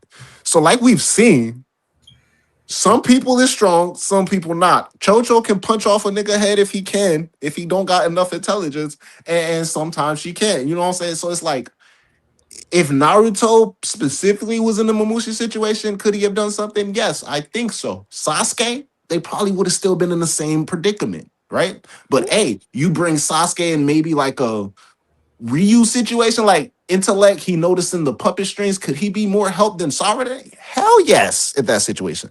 You know what I'm saying? So it's like a give or take. It's like what card are you playing this go around? That's what I'm thinking. It's more like. And I feel like when people think about strength, they take it the wrong way, because you could be stronger than a person but still lose. Like look at Naruto. In Baryon mode, he outclasses Ishiki, but he's never going to be in a situation where he beats Ishiki because of the drawbacks of that power. That's true. In a situation where, for example, Mamushi doesn't have plot fighting against him, and Koji's feeding people information, even though Daemon's stronger than him by a mile, if that fight had kept going, eventually Daemon would have ran out of steam, and Mamushi could have potentially won. Like we know, we now know for a fact that Daemon has stamina. Like he has physical limits to his human body, to where like he's not an Android 17 or 18. It's not even because he's my favorite character, but because he's my favorite character. But like that was like I think that's more so like him starting to get tired. Like, damn, he's showing signs of like, I ain't gonna lie, this is taking effort. But it's not so like he reached his. I ain't saying y'all saying he reached his max or reached his limit, but I'm saying like. But he was getting there. That's the thing. I don't think he was even getting there. That's what I'm saying. I think he could getting there. Look, all right, look at it. Look at like this. Y'all, look at it like this. Y'all remember the ending arc in Shippuden, right? Yes. And it was like Sasuke had pulled up and he fought the shorty with the Ketsurigan eye dojutsu thing. Yeah. He pulled up to that fighting arena, right? And we already know what like this nigga just boxed Kaguya. You feel me? That Sasuke. So it's him. You feel me? He pulled up to the fighting arena and I think he fought like what? 500 random bozo ninjas. He's like, I'll take y'all all one-on-one. He beat them niggas, but we seen at the end, nigga Sasuke was sweating bullets, breathing heavy as Hell's Kitchen. And even if that was the case, I still think if a powerful opponent would have popped up in that situation, Sasuke would have. That's the point of training up your stamina. Is like, yeah, I'm gonna get tired, but that's the point of stamina. I got more in the tank. What? You feel me? Yes, but see, here's the thing. Oh, you can go, Barf. You can go first. Well, no, I was about to say, I think the thing specifically for ninjas like that, they're essentially training their stamina to match their opponent's stamina. Whereas, like in a situation like this, Daemon's getting tired. Where Mamushi, it seems like his clones are fresh. So it's like he says. And that's more. That so yeah. I don't think he was Daemon is great. huffing. He's saying Yeah, he they're says, running me "Dang, ragged." he's Pause. huffing. They're running me ragged, and he's huffing like he's out of breath. Like yeah, he's Yes, tired. but here's the thing: Daemon has now lost his infallible status. Up until I don't now, know he's about been that. kind of That's what I'm saying. How many people like? Because if you think about it, if it's never ending, you gotta assume it's not you. It's far off from assumption. It's not stated, but you gotta understand. Like, well, it is stated because last chapter, Take just out said 1,000 and counting. He's So he's continuously. So we don't. At this point, Daemon could have defeated 1,000 on his own, but at this point, they're just continuously going. So we don't know Yes, but when he reached. But here's the situation, and I feel like it works perfectly for Daemon. Up until now, we haven't seen him break a sweat. Now we're getting crumbs of there's limits to his physical body. The number doesn't matter because if he was still smirking, if he was still smirking, he had like infinite stamina. So this proves it. Yeah, so like, if he was like Android 17 or 18, to where he's fighting thousands of Mamushis and he's still smiling, man, this is a great exercise. If it wasn't for me having to keep watching over my sister, this would be a nice workout. Right. But no, we're seeing that he's getting pissed. He's sweating. He's huffing and puffing. He's not out of the game yet. But even Shikadai says there's limits to Daemon's stamina. At this rate, even he is gonna get overwhelmed. Now we're getting crumbs to where, yes, Daemon is not this perfect individual now. He has limitations that can be potentially exploited later on. And it's also starting to make a bit more sense. Not as bad as Kowaki's. Why I'm not even gonna lie to you. I'm gonna keep it a bean. If he didn't have that condition where he feared Jura, I ain't gonna lie to you. Can Jura beat Mamushi? If he's like on some shit like fuck it, I'm just multiplying. At this point, who can? I think he's an outlier at this point. Who can like in a true 1v1? Who's beating Mamushi? Daemon. And here's why I feel like he didn't catch the fullest. Well, if it starts off 1-on-1, yeah, he's whooping Mamushi. But if he starts off with like, let's say he starts off with 30 clones, at that point, it's like it don't matter who you. It's one of those shits like Maharaga. If it's not a one-hit kill, it don't matter what the attack is. You're not defeating Mamushi. I might still have to say Daemon. Here's the thing: if hypothetically Sarada never got involved, once he diminished their clones down from 200 plus. Oh, he could have definitely taken them out. Yeah, down to like 40. Oh shit! Now that you're right, that was 200. Yeah. Okay, so Daemon could take out 200 clones. Well, I ain't gonna lie. I said Jura though. Do y'all think Jura could? And y'all know how I feel about Jura versus Daemon, so that's a whole other thing. Do y'all think? So to the original question, do y'all think Jura could beat Mamushi in the ones? Yeah. Yes. I'm gonna say yeah. Because he has long range capabilities. He has wide area destructive capabilities. If you wanted to, you could just make a giant tailed beast bomb. Just fly around. Like, I'm not gonna act like it's easy for Daemon because of like purely he's like, I know like the hacks make it very easy to take out a lot in a little amount of time. So yes, that's definitely on Daemon's part. But it's like without that, low key, I don't know if Jura even gets tired and he got those trees. So we also I gotta don't remember here's the main problem. Those 50 clones, sure, he can pick off those numbers, but there's a good chance that the second Mamushi gets smart enough again, he's just gonna keep duplicating himself even more and more. He even said it when he got smart again. He says, "You've reawakened my survival instincts," and he told all his clones, "Yeah, keep duplicating, don't stop." And that's how we got into the situation. So it becomes a situation to where if Daemon just misses one, he's screwed because they're just gonna go scorched earth and clone like crazy. So that's the thing. That's why I say he's the outlier. He's the outlier because who else can bring out this exposition? Who can expose Daemon like this? But I feel like Jura has a good chance because now it's starting to make sense. Numbers. Like Koji says, it's numbers. We don't have a 1 in a million chance of beating. See, if we go back to the Koji thing, we're gonna start a whole new train because even like I said, bro, he talking about some absolutely, and then he's saying if, and, or but. Yes, even with that, he was like, if everybody teams up, it'd be no chance that I don't know. With that Koji statement, I think we should jump into the next super chat. Randy Willis said, "Do you think they all going to Koji's hideout?" Blow the whole spot up. Fuck it. Everybody pulled up to the crib. Yeah. Well, who's they? I love You're this not super invited? chat. I love this super chat because now we have Shout out Randy Willis. we have the Kabuto of the generation. We have Code. Code is now waiting in by Bug's tree. Even though I don't like this. I don't care. What does that have to do with anything though? With Koji, with Bug's tree? Well, think about it this way. What was the deal that Jura offered Code? Well, no. To clarify, because I remember earlier I was saying I didn't notice I didn't see that code part y'all mentioned. That's why I'm asking. Okay, Yeah, so I don't know it, fuck shit you're saying. That's why I asked that. I'll keep it brief. I dropped the picture in Discord if you want to watch. I'm gonna pull it up for you, Black, and I'm gonna pull it up for everybody. So he's in the tree. So you say he's in the tree or he's at the hideout? He's using a claw mark to look through the tree. Oh, okay. So Boruto has the Thorn Soul, to keep things brief.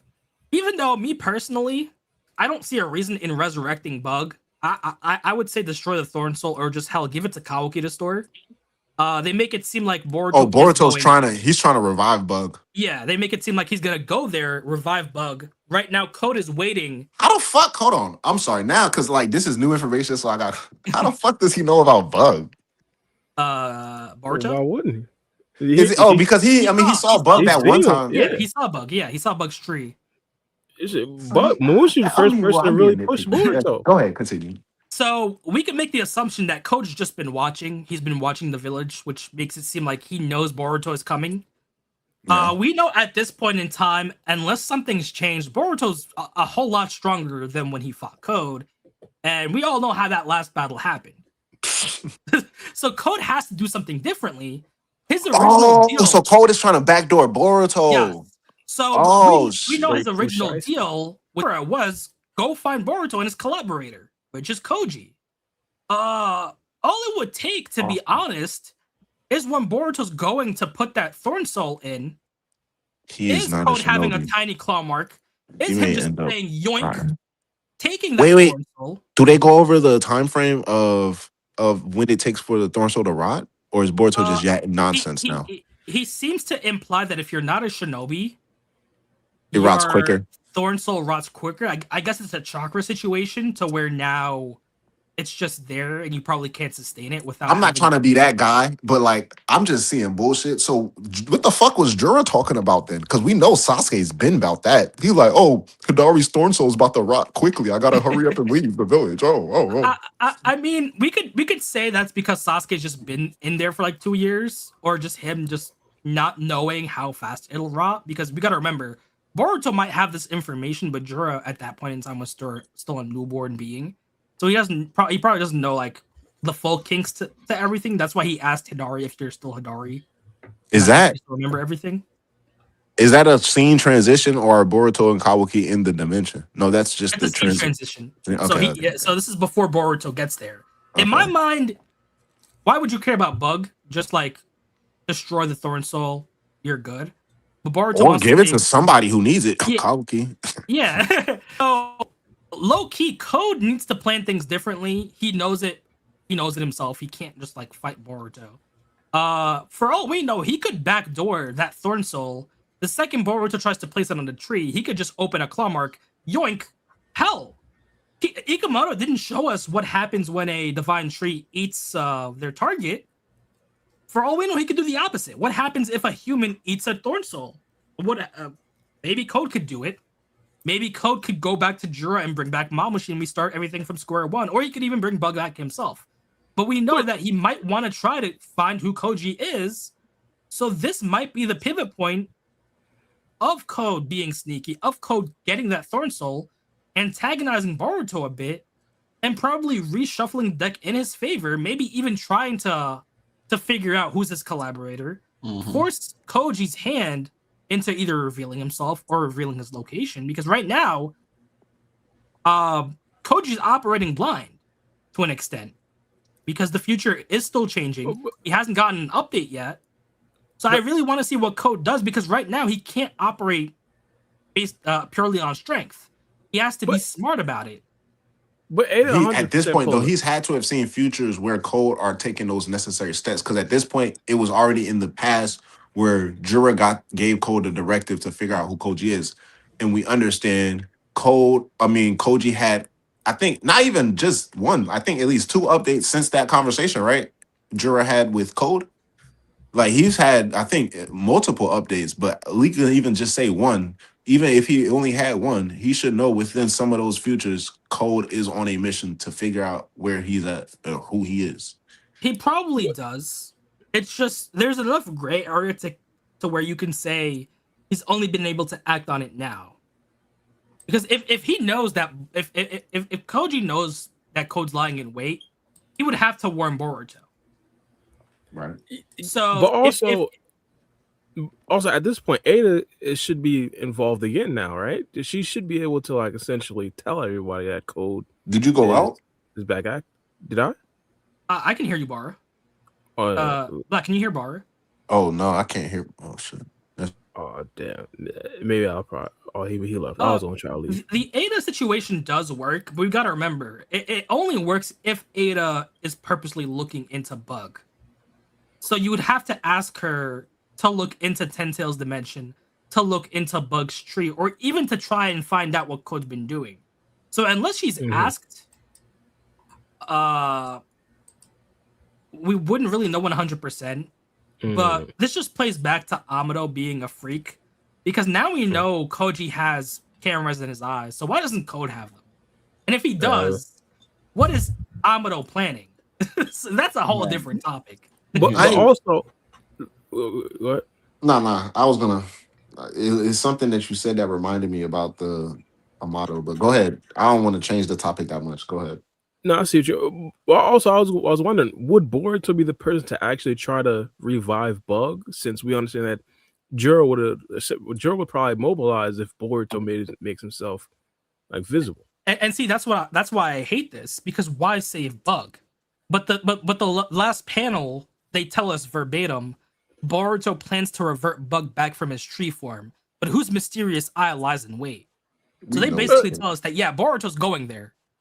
And Code's gonna try to ambush him or get that Thorn Soul from him, or just do something to potentially get to Boruto and or Koji, which goes back to the super chat where there's a good chance they might try to pinpoint where Code might try to pinpoint Koji's base, or at the very least try to place a claw mark on Boruto.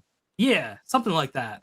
Or even if Boruto goes alone, if he goes with Kawaki, that changes things a bit, because Code might just say, screw it. If I still have control of some claw grums, I'm going to send them to Kawaki. So I'm really interested to see what Code does. If he eats that Thorn Soul, it's going to be hilarious. If he sacrifices Bug for power, I'm gonna laugh. But it'll be interesting because we haven't seen what happens if a Divine Tree eats their target. So what happens if Code says, you know what? I haven't been able to get a Chakra Fruit. Let me see if these Thorn Souls have any power-ups. Well, 100%. To be honest, I wouldn't mind him doing that, because this would be the first kind of, I guess, mini step to him potentially trying to become an Otsuki member. Don't get me wrong, we have absolutely no idea if this would actually make him get close to an Otsuki member or not. But one of his stated goals was to actually become an Otsuki member, to see if he actually did like Ada, and then potentially, destroy her and Daemon. But regardless, this would be something that put Code back into the limelight.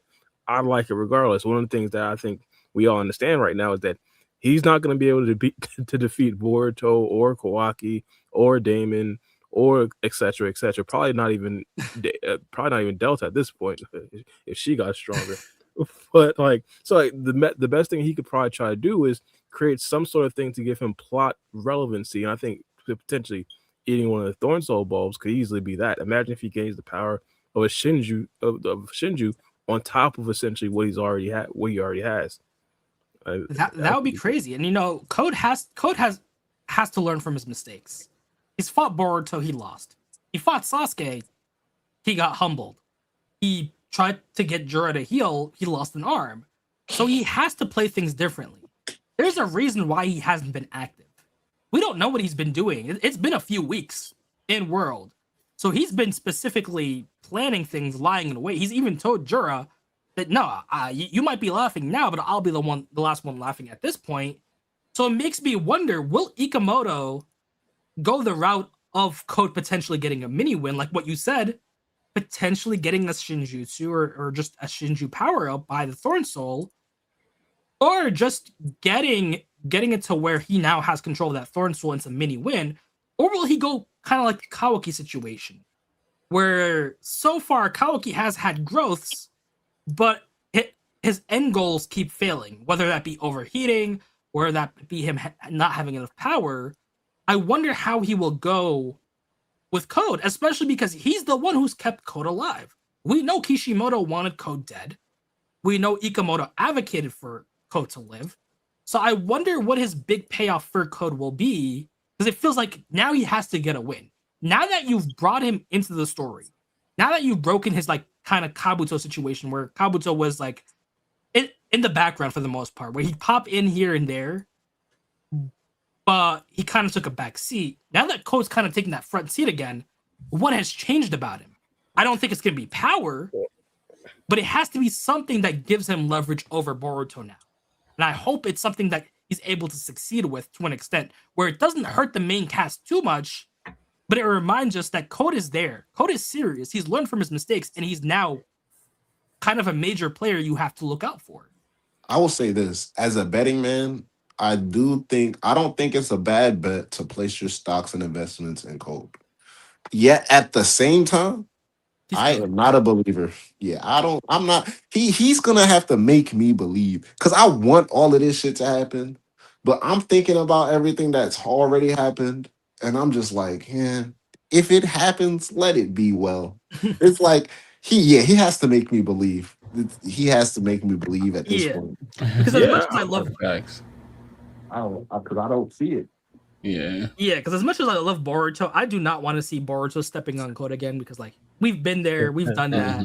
Let's move on. Show us something new if you're gonna be relevant. Yeah, facts. Yeah, 100%. He gave us the Shinju, so I'm not gonna write it off. Like he gave us the Shinju. Without Code, no Shinju. So but now it's like, what's his purpose? Like the nigga never been about that. Like everybody who at one point was called, I ain't even gonna say called the strong, because everybody got called. Ain't everybody get called the strongest, but every person that was called the strongest within the story, Jigen, Ishiki, Kawaki, after Naruto and Sasuke lost their power-ups, Code, Daemon, Jura. Out of these 6 characters who've been called the strongest, these terms was used with them in the same sentence. Code is the only one that has not won a fucking fight. Well, to be honest, I mean, he took out some low-level guard. Hypothetical fight.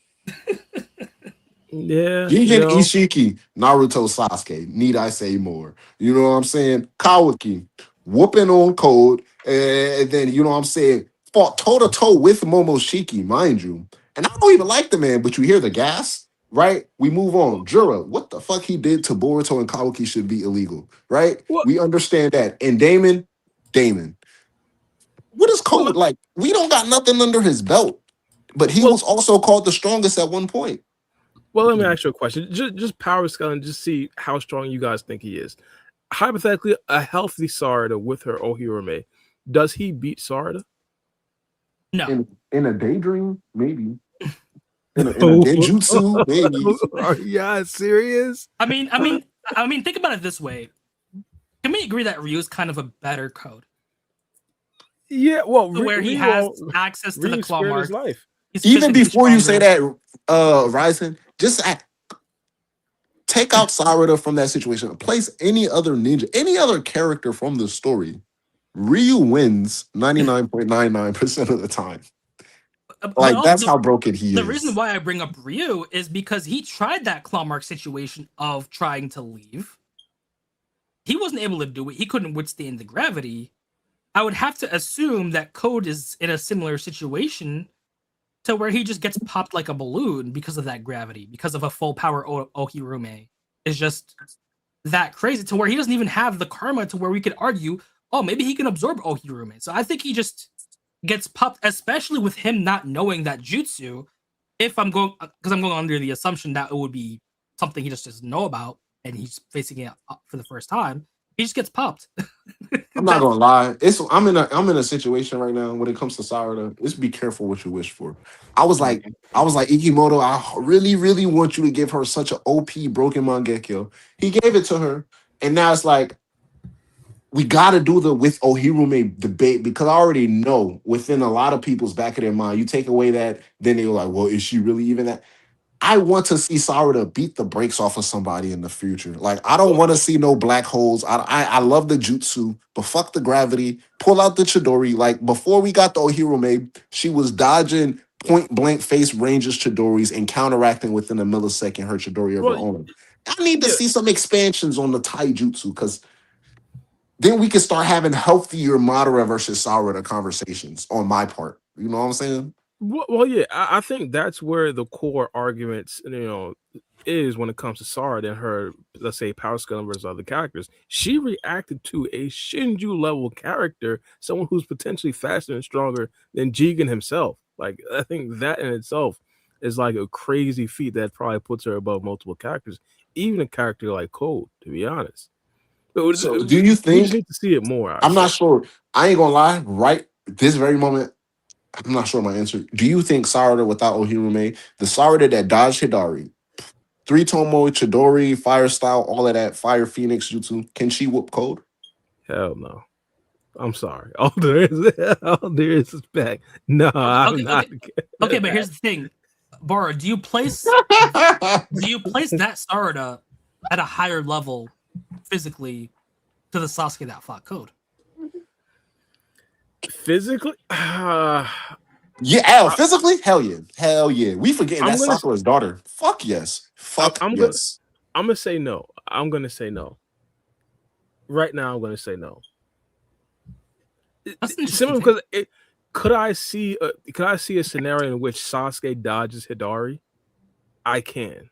Yeah. Even though I understand that Hidari's stats 100% are better than Sasuke's, I also have to, in my opinion, there's a world where Sarada's stats aren't necessarily up there with Hidari, but she managed to dodge, similar to what happened with Boruto and Mamushi. I understand the Jogan popped up during that scenario, but it's not unheard of for that to be the case where someone with lesser stats reacts.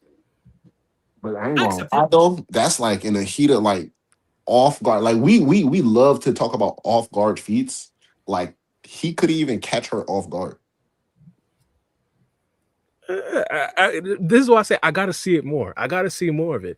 I agree. Like we definitely need to see more of it. But even like let's look at the fight with Ryu before she awakened Ohira, because we know that Mangekyo just blew everything else out the water. But prior to that, the carriers were Mitsuki and Sarada, like hard carriers, mind you. Like once that sword that Array had, that little wishy-washy sword he had went bye-bye, shoulders are aching. I'm talking like Mitsuki and Sarada need a week of therapy, full body physical therapy for how much they had to carry in that fight. Yeah. So it's like she can get gritty. And it's like, I think prior to the Mangekyo, it's like, that's the thing, bro. When these characters get something and then it just automatically becomes their favorite. Like pre-Rasengan Boruto, that nigga was a tactical genius on the battle. He still is, but it's more so tacticals with another Rasengan on top. But pre-Rasengan Boruto, straight finesse, and I loved it, right? So once Sarada learned that Chidori, it became a Chidori. Yeah. Now she got the mind. Okay, it's like, come on, we know you got the Phoenix Flower, we know you got the Phoenix Fire Bullet, we know you got straight ties. Broke, do you really want to fix it? I mean, look at Naruto. He says, "Bet, let me find a Rasengan for my villains." Well, that's every flavor of the day. Yeah, that Naruto is like his own spin on it is like, I could do different shit, but it's just going to be a Rasengan still. So I get with Naruto. At least he's going to give us a different color. Every villain. Like if Sarada was like awesome, Hero made mini black spear. Hero made scatter shot. Hero made blast. Like scatter shot. Would hit. That's what I'm saying. I wouldn't mind that, but she just out here like, fuck it. You're right. If it ain't broke, don't fix it. Which is why I want someone to exploit it, but. If she goes without using this right eye in the future, we've been mentioning it. We got to see more of that left eye. We got to see Susanoo signs. But hopefully we go back to the simple, a nigga talk crazy, 3-Tomo with Chidorium in the chest, Sarada. He talking too crazy. But that's why That's why I hope it's broken. That's why I'm glad Himawari dropped that tidbit of, yeah, I don't know if her eyes are gonna work right now.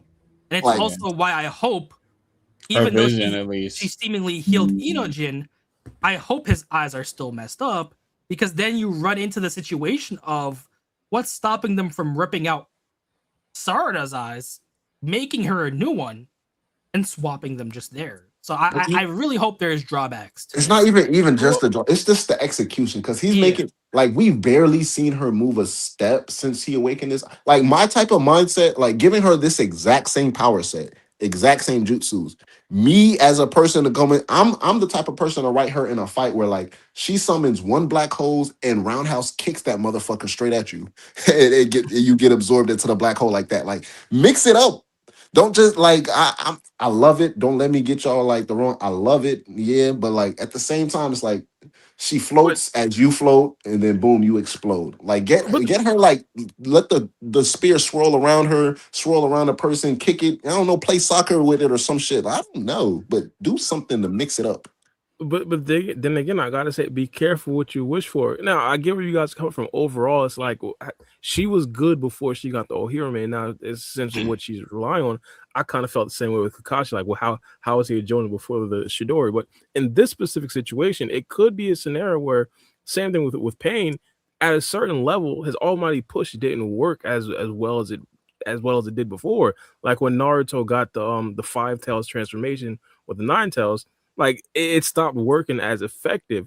In a situation like this, could her regular, let's say a fire style fireball jutsu, would that be effective against Cold? Would that be effective against a character like Mamushi? Or let's say the full power Mamushi, not the not the divided Mamushi. But characters like that, I'm not sure. So it could be a scenario where only Ohirame would be effective against those upper echelon characters, which is why I want her to see, which is why I want her to fight other characters to actually see if her taijutsu is really like that. I was Is about to she say, actually yeah. I think like he's up there? downplaying the taijutsu on her end because, like, she can, like you said, maybe the fire style might not work, but it could because essentially, what you're able to do with your physical force, whatever you're able to project from yourself, should automatically be stronger. Because it's like I'm pretty sure like that's how the law of nature works or shit like that. So like, if you can punch at 20 tons, if you can shoot fire out, you should be able to shoot fire out with the force that's either 20 tons or greater. So if I think like my thing is right with Sakura, it was more apparent because Sakura ain't have no other jutsu. It was healing and punching. With Sarada, Ikimoto and Kishimoto come out said many times again. They sometimes got to catch themselves before they end up making a Sasuke 2.0 or Sasuke copy. So they got to be careful with how they display her power. Yes, I understand that. Yet also, you're gonna give her something like let's really exploit it. You know what I'm saying? The anime done what the anime done. We know Sarada is strong, and the last time we seen her strength really displayed in the manga, she threw a boulder at Boro. Like that was part one way back when. Yeah. Like after ever since then, like I really think a majority of the fan base forget Sarada is as strong, if not stronger, physically than Sakura and Tsunade. Like she's Sakura and Tsunade in terms of like they can punch a building simply because of how their power set works. So let us be reminded, like, yeah, Naruto was stronger than Sakura in terms of overall capacity. But when it came to like mentioned earlier, if it was a punching contest, I guarantee you Sakura was the number one reigning champion every year in a row. So like we need to be reminded Sarada is just as strong, like Yeah. physically. Yeah. Hey, I want to show some love to a member. I gotta fix this text. Why Shane you Gill. change it like this? T1W. Don't worry about T1W? Shane Yeah, Shane. Oh, that's still Shane Gill. That's yeah, still that's Shane it. Gillis, the He a homie. member though. He a member though. So I want to shout out him. And he said, "Is Koji the final villain, or is he hiding something evil, or he knows everything already?" Again, I don't want to start another Attack on Titan conversation, but again, it could be a situation where Koji is working to for the piece of the overall long term future of Earth, where Naruto, Boruto, let's say Kawaki, and the rest of the Z fighters, they're working to preserve The the sea future for fires. their Keep him friends. going, You man. see what I'm saying? I So agree. I agree with you, Baro. I think he's antagonistic to Boruto's viewpoint and ethics, But at the end of the day, they both want the same things to where I don't think he can be the final villain. The reason why I don't think so, and the reason why I still think Koji will either be incapacitated or lose his life, is this situation of the flash forward. Because he makes it seem like he was told information of the future, and now he's coming to terms that With what's maybe happening. hypothetically this was right. Like he says to Kawaki, I guess this was the only possible outcome. And in my mind, it feels like Koji might have told him some stuff to where he didn't want to believe it, but it happened. So I think at worst, he becomes more antagonistic to Boruto. I don't think he's going to be the antagonist. It'll just So be a he- clash of viewpoints. He said final villain, or is he hiding something evil, or he knows everything? So yeah, I agree. I agree with Free, Ryzen, and Bara. I don't think nigga gonna be the final villain. I don't think he's gonna be a villain. Um, one of my original takes, I still stand on it. I believe Koji and Boruto, on a personal standpoint, should reach to a point where both characters want to kill each other, and then eventually end off on a Koji is dying and he leaves it all up to Boruto, not on some emotional master student shit, on some I spent my whole life being a logical thinker, not have to make the most logical decision, ironically enough, on a deathbed, leaving it all up to you. So even though I don't know what's gonna happen after I die, I have no choice. You know, and Boruto, like Ryzen said, he alludes to basically having information from the future in that flash forward scene. I think it's all gonna come together at the end, but I do believe they need to get to a point. So I don't think it's more so like evil, but for Boruto and Koji specifically, they both have to want to take each other out the map before their relationship can develop further. That's my take. Yeah, 100%. I could see that. Yeah. But my thing with Koji though, I could see him being here for the long term. Like I don't necessarily think he has to be like a villainous figure or anything like that. He could. I mean, I understand right now he's like in hiding, but I wouldn't be surprised if he becomes like a new version of Ada and Daemon and just joins the Hidden Leaf Village. Like, I wish that would be. I mean, hell, we could even go a step further and just say Amado deactivates him. If he won't help Amado with his goals, I'm gonna shut him down, and then he's just in stasis for a while. Nah, yeah, that'd be crazy. That nigga moving Yeah, like it Klaus was crazy. Michelson and his siblings. Just shut them down when they ain't working out. But it could be Amado could do that, but I could see him doing what he did with Kawaki, where it's like a student. I forgot how the actual pronunciation, but like a tsundere type of relation. Yeah, like that kind of relationship where he hates him at first. Same thing with Ada as well. They hate him at first, but he tries to warm them up, and then eventually they start to assist him and to help him, revive his daughter. I think it could be that. I feel Wait, like for Amado? Yeah, Amado and Kashin Koji. Oh, I feel like it has to be a situation to where reviving his daughter is either neutral or a net positive. If like, and you guys have talked about this before on the pod, if Akabi comes back as the psycho villain, it's in Koji's best interest not to help revive Akabi. yeah, Or even if she just comes back as an Otsutsuki and she's still a kind person, if her just being an Otsutsuki causes her to be fed and the world ends, again, he's not going to want Akabi to come back to life. So there's potential to where it could be antagonistic towards Amado's own goal, or it's just a situation to where Amado 10 times out of 10 never revives his daughter, and now Amado wants to break the future to give himself a situation to where he can revive his daughter. I'm not gonna lie though. It depends on that situation. I'm not gonna lie though. It makes sense to what you're saying, Ryzen, because it's like if it really was nothing, like I think if it was either neutral or net positive, like why not, Koji? You feel me? If it doesn't hurt or hinder anything, why not? Like after that whole Ishiki thing, bro, I think he saw something in the future where he actively made a choice. Like, yeah, I'm not returning to Amado, and I'm not gonna seek him out.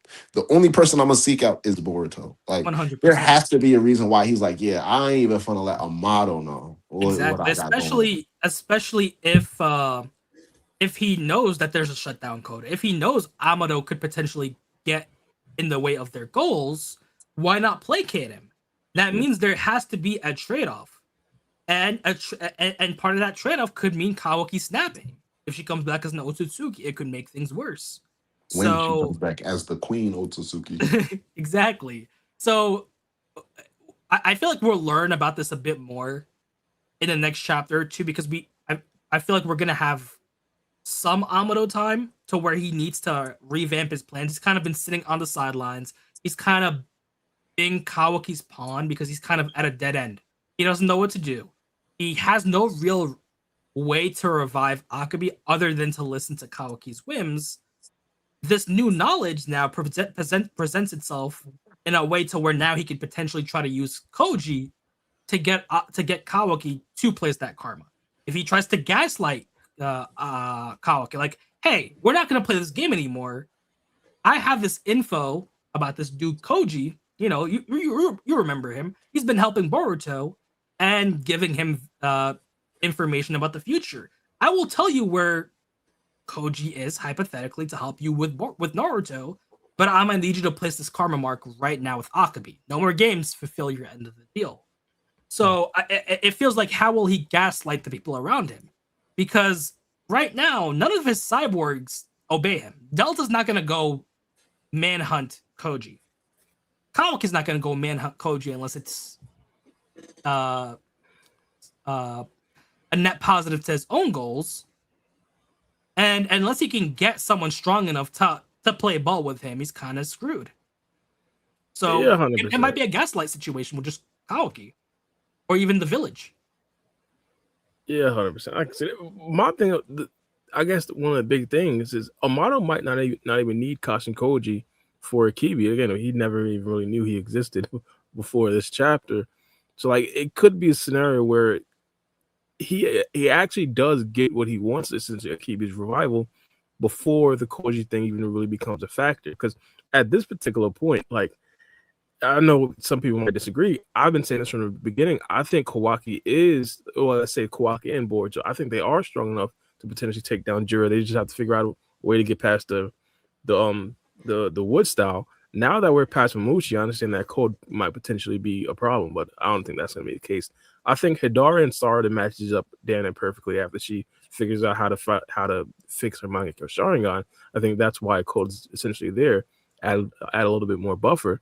But then after that, it's essentially Jura versus Kawaki and Boruto again. Potentially Himawari's in there as well. I think, like, right after that, then you have Amado and Kawaki there. That's when the Akibi time might appear. I don't think Koji might be necessary for that. You got to remember though, what was Kawaki's promise to Amado? He needs to kill Code, Jura, and Boruto. So he's at Boruto as well. Yes. Yeah, he did. So if Boruto's still kicking around, unless Kawaki's mentality changes, he's not reviving Akabi. So Amado does have to maneuver in a way to placate Kawaki if he wants Akabi right now. So what better way than to learn about the future, especially because he's a scientist. Scientists operates in proofs. They don't like chances. They don't like not knowing all the variables. If he knows for a fact that Kawaki fails, he's not going to indulge Kawaki in his nonsense unless he gets what he wants. If he tells Kawaki, yeah, I know you fail, and I'm not risking you failing. So if you want me to help you and upgrade you, either revive Akabi or just kill me, because I don't care anymore if my daughter's not getting revived. So that future ability can really be helpful for him, because now he has leverage over Kawaki to an extent, and to an extent over other people. Yeah, I see that 100%. Literally, he could just pull that card out. Well, low key, me giving you more power might kill my daughter, so you killing me means I don't get to see her. Go ahead, kill me, gang. Yeah, see how far you get. Because now he has nothing to lose, hypothetically. Yeah. If he knows for a fact that Akabi is not getting revived, he'll tell Kawaki verbatim, put that karma on my, or kill me. I don't care. If my daughter's not coming back, I don't care about the Hokage. I don't care about you. I don't care about anything. So just kill me. And that puts Kawaki in a situation to where either place that karma on Akabi or just try to figure things out without Amado's help. I'm not gonna lie. I think Amado. So either all right. So I'll say this: either Ikimoto is a major genius and Amado is the greatest snake of all time, or Ikimoto might be pulling a Toriyama in his younger days. We know Toriyama, he used to be like, fuck it, Super Saiyan, let's just call it that. Hey, just call it the Kamehameha wave. Like, just throwing up shit week by week as the time came. I'm thinking about earlier the backstory Amado gave for the Kara organization. Shit don't add up to me. Now, I don't know if y'all noticed, because it's like the whole entire idea of, oh, having the car organization, Jigen came along, you were already working on building up your daughter and having the body there. So we understand by the time Jigen came along, Delta was a thing, right? And then Amado's whole thing was he was building cyborgs once he realized Jigen's plan, essentially to destroy Jigen. And they became so much powerful that Jigen did the directive, destroy these motherfuckers, right? And then he goes on to say, that's when the whole entire plan for Kashin Koji came about, alluding to, all right, after that scrapped, we got cyborgs like Kashin Koji, right? Now, I know the anime is different from the manga, but in the anime, we see Kashin Koji in a flashback while Kawaki is a kid. Now, bear with me, chat. This is why it don't make sense. Because if Kawaki is a kid, right, and we understand he got recruited in the car as a kid, we can say, because part one Kawaki is like 14, so we can say he was 7 when he came into the car organization. Code appeared with Kawaki in both manga and anime as a young kid as well.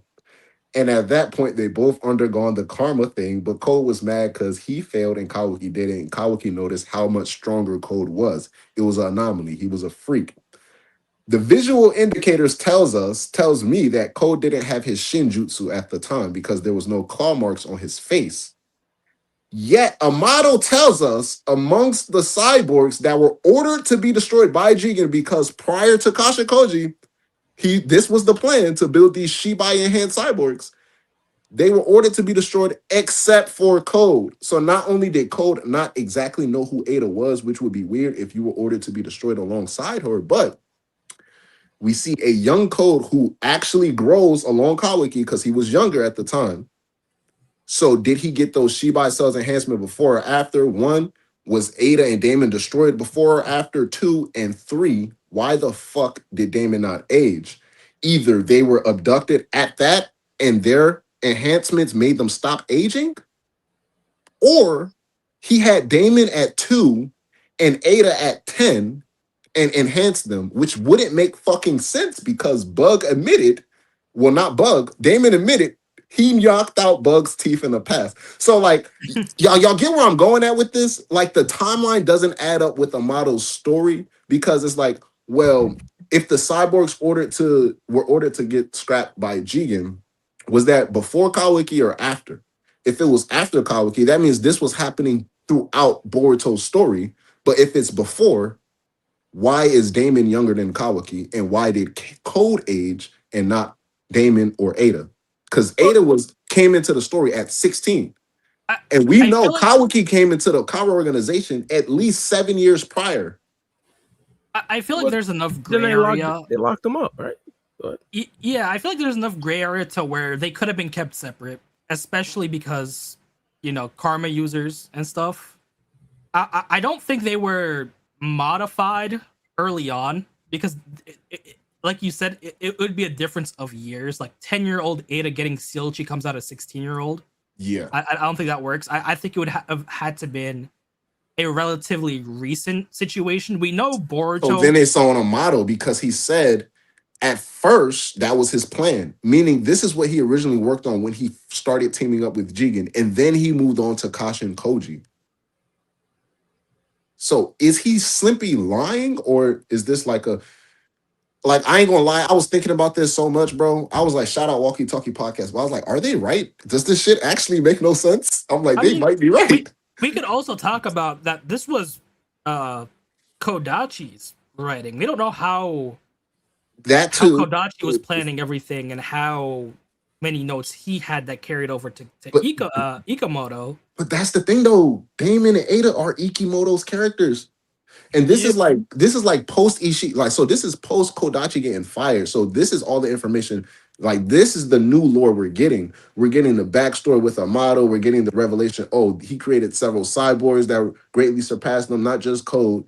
The difference with, he said the only difference with Code and the other cyborgs was that he didn't get disposed of because of his loyalty. So either we're talking about a 10-year-old Code for some reason that scared Jigen so much, but he was like, oh, nah, he's loyal, or the enhancement had to come years later to where it would have made sense to where maybe Code was like 15, 14 years old, and Jigen was like, this little nigga's a monster, and I Code mean, opted to get like his powers limited.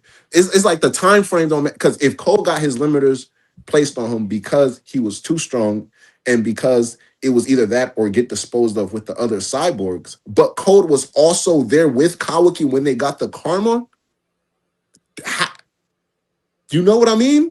what are the odds they didn't immediately manifest their powers? So, like, for example, Ada, she's not physically strong. She got the Senragon. I don't think Jigen would have minded Ada until she showcased Charm. In Jigen's mind, he would know Charm is omnipotence. He wouldn't tell everyone that's omnipotence. He would just say, dispose of her right now. So we don't know when she made that wish. It could have been a situation to where she was experimented on. Nothing seemingly happened other than the Senragon. And then maybe a couple years down the line, she has Charm, Jigen notices, and then he, orders her disposal. The only thing that doesn't make sense in that situation would be Daemon then. I was about to say, I think Ikimoto realized this, because I think that's why, because if he would have came into Tubu Vortex and Daemon was taller, slightly older, and he had a significant difference, it would have been weird, because, well, then, whoa, how much time had passed since him and Ada were frozen? You know what I'm saying?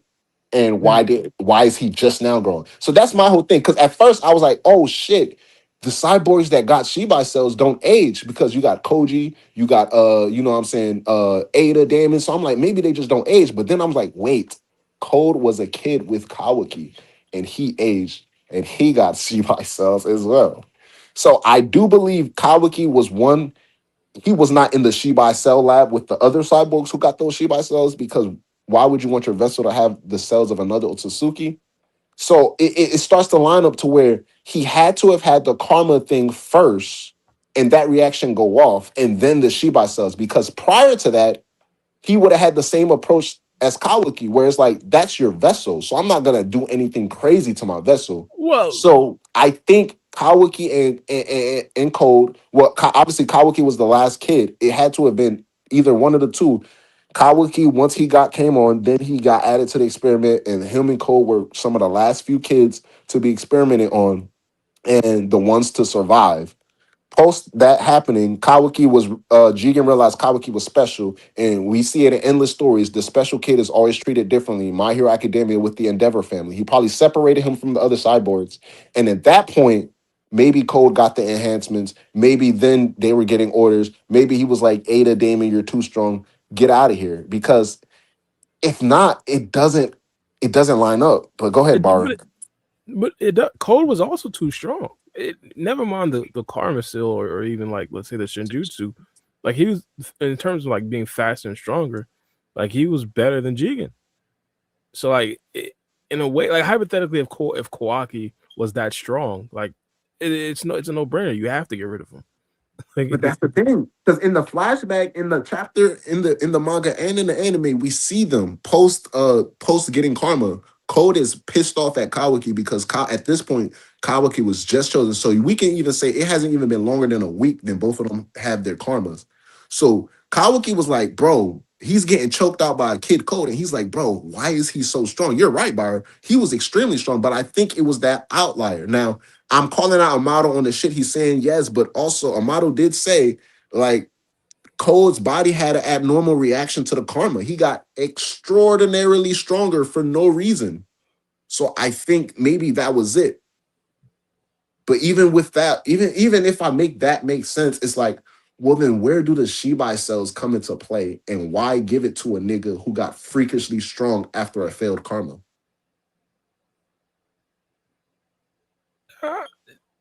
Well, the original question that I always had with the karma, with the COD organization was, did it all happen in the same surgery, or was it multiple surgeries where hypothetically you try to upgrade someone? Let's give it like, let's say a Garo. When Garo was actually attempted to be upgraded, did they try to give him Shibai cells and his body just didn't necessarily react to it as well as, let's say, a Kashin Koji the first time he went under the knife?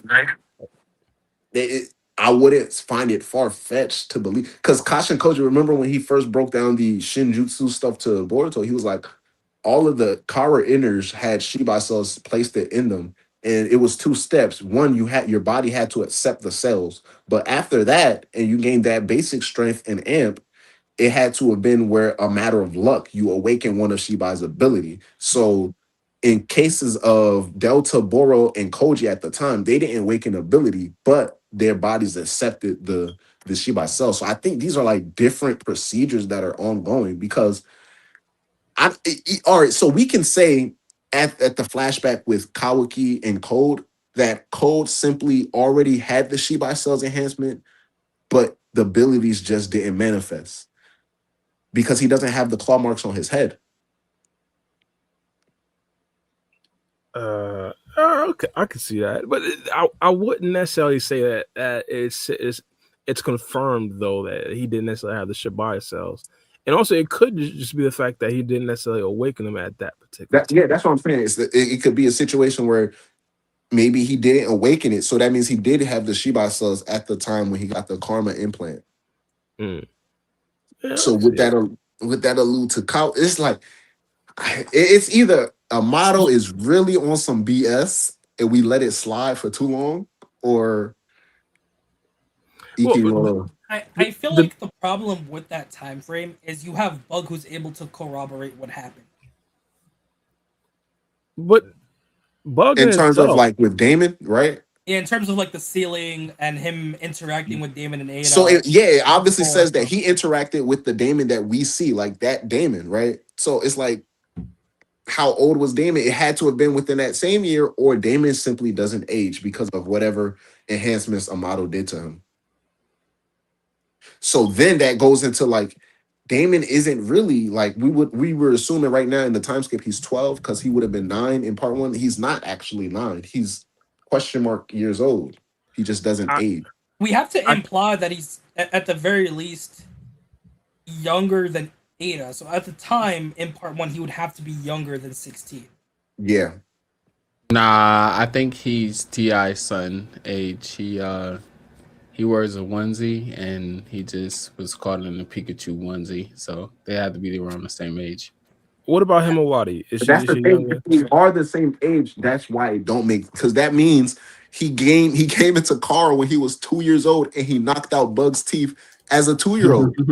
So it's not. That's why I'm saying either he doesn't age, Amado's lying, or Ikimoto fucked himself in this backstory of Kara. Hell, what if we just use an iceberg theory? What if Ada just made him? What if she used omnipotence to create a blood relative? Fucking shit, bro. And then she just rewrote everyone's memories. Hey, I'm not gonna lie. At this point, that might make the most sense. That might, but this nigga, it's just the story, bro. It's the fact that he himself was like, I made these cyborgs greatly, and they greatly surpassed Jigen's power. Jigen ordered them to be destroyed.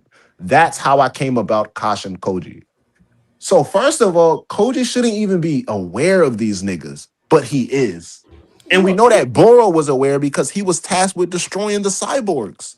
So what the fuck are you talking about? Because if Boro was already around, that means you already started making weaker cyborgs than the ones that were ordered to be destroyed. So it's not they ordered to be destroyed and then you started working on Koji. That the lie starts somewhere there. Actually, wait, I'm wrong. Yeah, it isn't possible for Ada to make Daemon. Well, it is if we go by omnipotence's literal definition, but then Jigen would know because Jigen would be immune to omnipotence. Yeah, and So he would Boruto just, and Kawaki and Sarada. yeah, but that doesn't matter because they wouldn't have interacted with Daemon. In Jigen's situation, if she did make Daemon, he would say, "When the hell did this kid get here?" So either he would ignore it and just say, "Okay, that happened," or he was just a regular human who just got updated, which goes back to Black's point with the timeline not really meshing up that well. Yeah. Yeah, no, I agree. Hey, we do got another super chat. Hold on, my bad. I'm arguing with DoorDash right now. All right, so Shane Shangel T1W said Boruto is my number one MC GOAT of all time.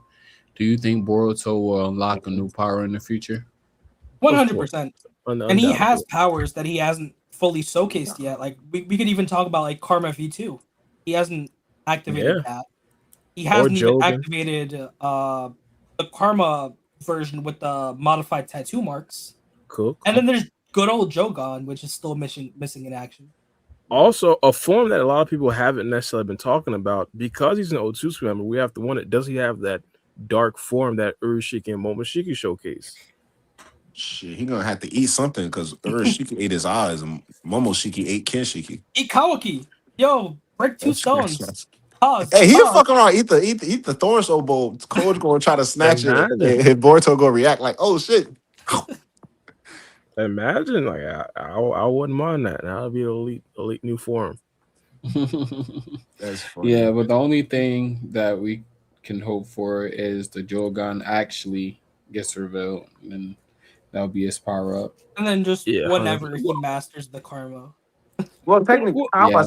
technically, him and Kawaki are like outlier Otsutsuki because it's like those forms that Momoshiki and Urashiki obtained, it gave them markings similar to the Karma, but it's like Boruto and Kawaki are Otsutsukis. Well, especially Boruto because we know Kawaki is more so 80% Otsutsuki, 20% cyborg, but Boruto especially, he's 100% Otsutsuki that can access a Karma mark. You know what I'm saying? So it's like he's already Otsutsuki, and then he accessed more Otsutsuki power. It's kind of basically like what they did, because once both of them ate their things, pause, Momoshiki gained black markings, more power. Urashiki gained black markings, more power.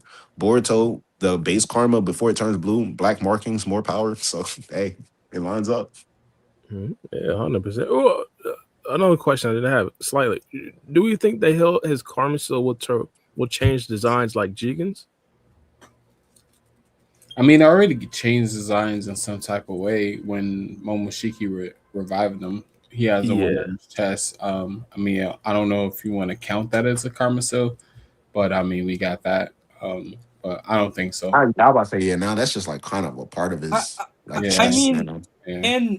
in Boruto's case, he has showcased 2 different Karma patterns. So the secondary Karma pattern seems to imply a better control of Karma, a better handle on Momoshiki's. That's the one that Karma. has like the rings around his fingers, and the first one, like it kind of doesn't, right? Yeah. Yes, like it's the whole face thing where the markings go to the side.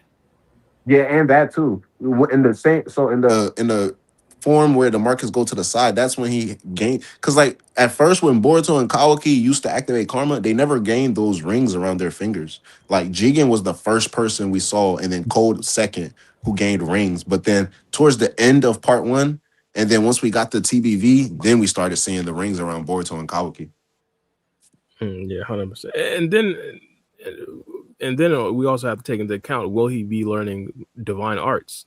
I think we talked about it before. Like, he's one of the only characters that are actually up there that doesn't really have any shinjutsu. So it's like once he starts learning those, it's like I feel like it's 100% yeah possible. Yeah. The pure eye can be a shinjutsu.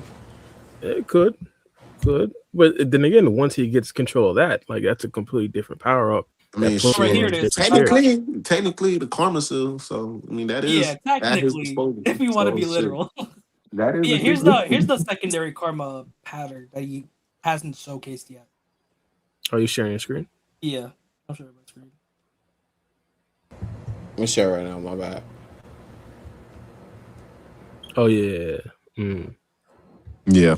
We haven't seen that in TBV. But it's funny because he has those rings around his finger with what he's done in TBV. So I don't know what the fuck Ikimoto's trying to do for real. Because we haven't gotten this in the flash forward. You can argue the designs weren't finalized.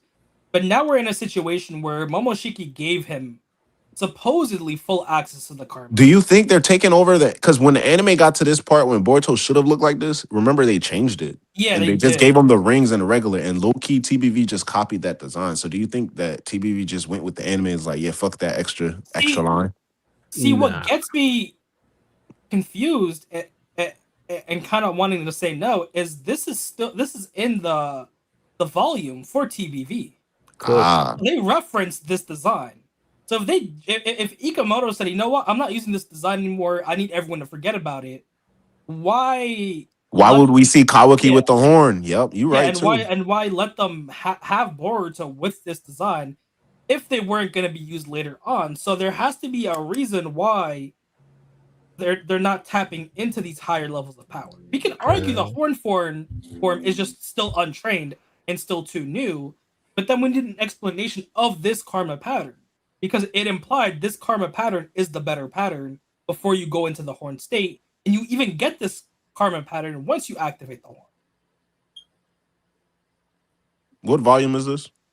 Chapter 8. That's volume 2 of TBB. Volume 2. Oh yeah. Okay. I'm gonna order that.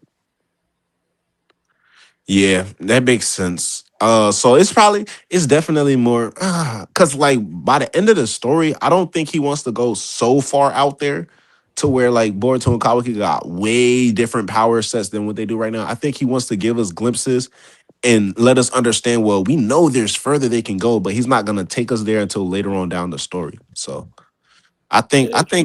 I think it could work because by the time like when Naruto and Sasuke, it was like we thinking boom full Kurama. Like everybody was already thinking, yeah, Sasuke gonna get EMS, Naruto gonna fully master Kurama. That's what nigga Sage of Six Paths, Moon and Sun. Nobody saw that coming. You feel me? Yeah. So like I think he keeping it more with Boruto and Kawaki. Now y'all know what they're gonna get, but I'm not gonna give everything to them right now. But then again, me thinking about that has me thinking about the enemies. Whenever I watch a movie and I see the good guys got superpowers, I automatically think the villains got superpowers. Like, who's gonna be the villains that actually pushes these guys? Hypothetically, if Boruto does get those crazy upgrades, Kawaki himself does eventually get strong enough to where he's stronger than all other monsters. Like, how strong are the villains? Like, who are the villains? And adding on to your point, with the yin and yang seal, with the sun and moon marks, that was a situation to where they didn't have that power up, so they couldn't tap into it until they got it. In this situation, we know about these higher level forms. So if they're, for example, fighting Jura long term, where they're stuck and they can't really escape, why aren't they tapping into these powers?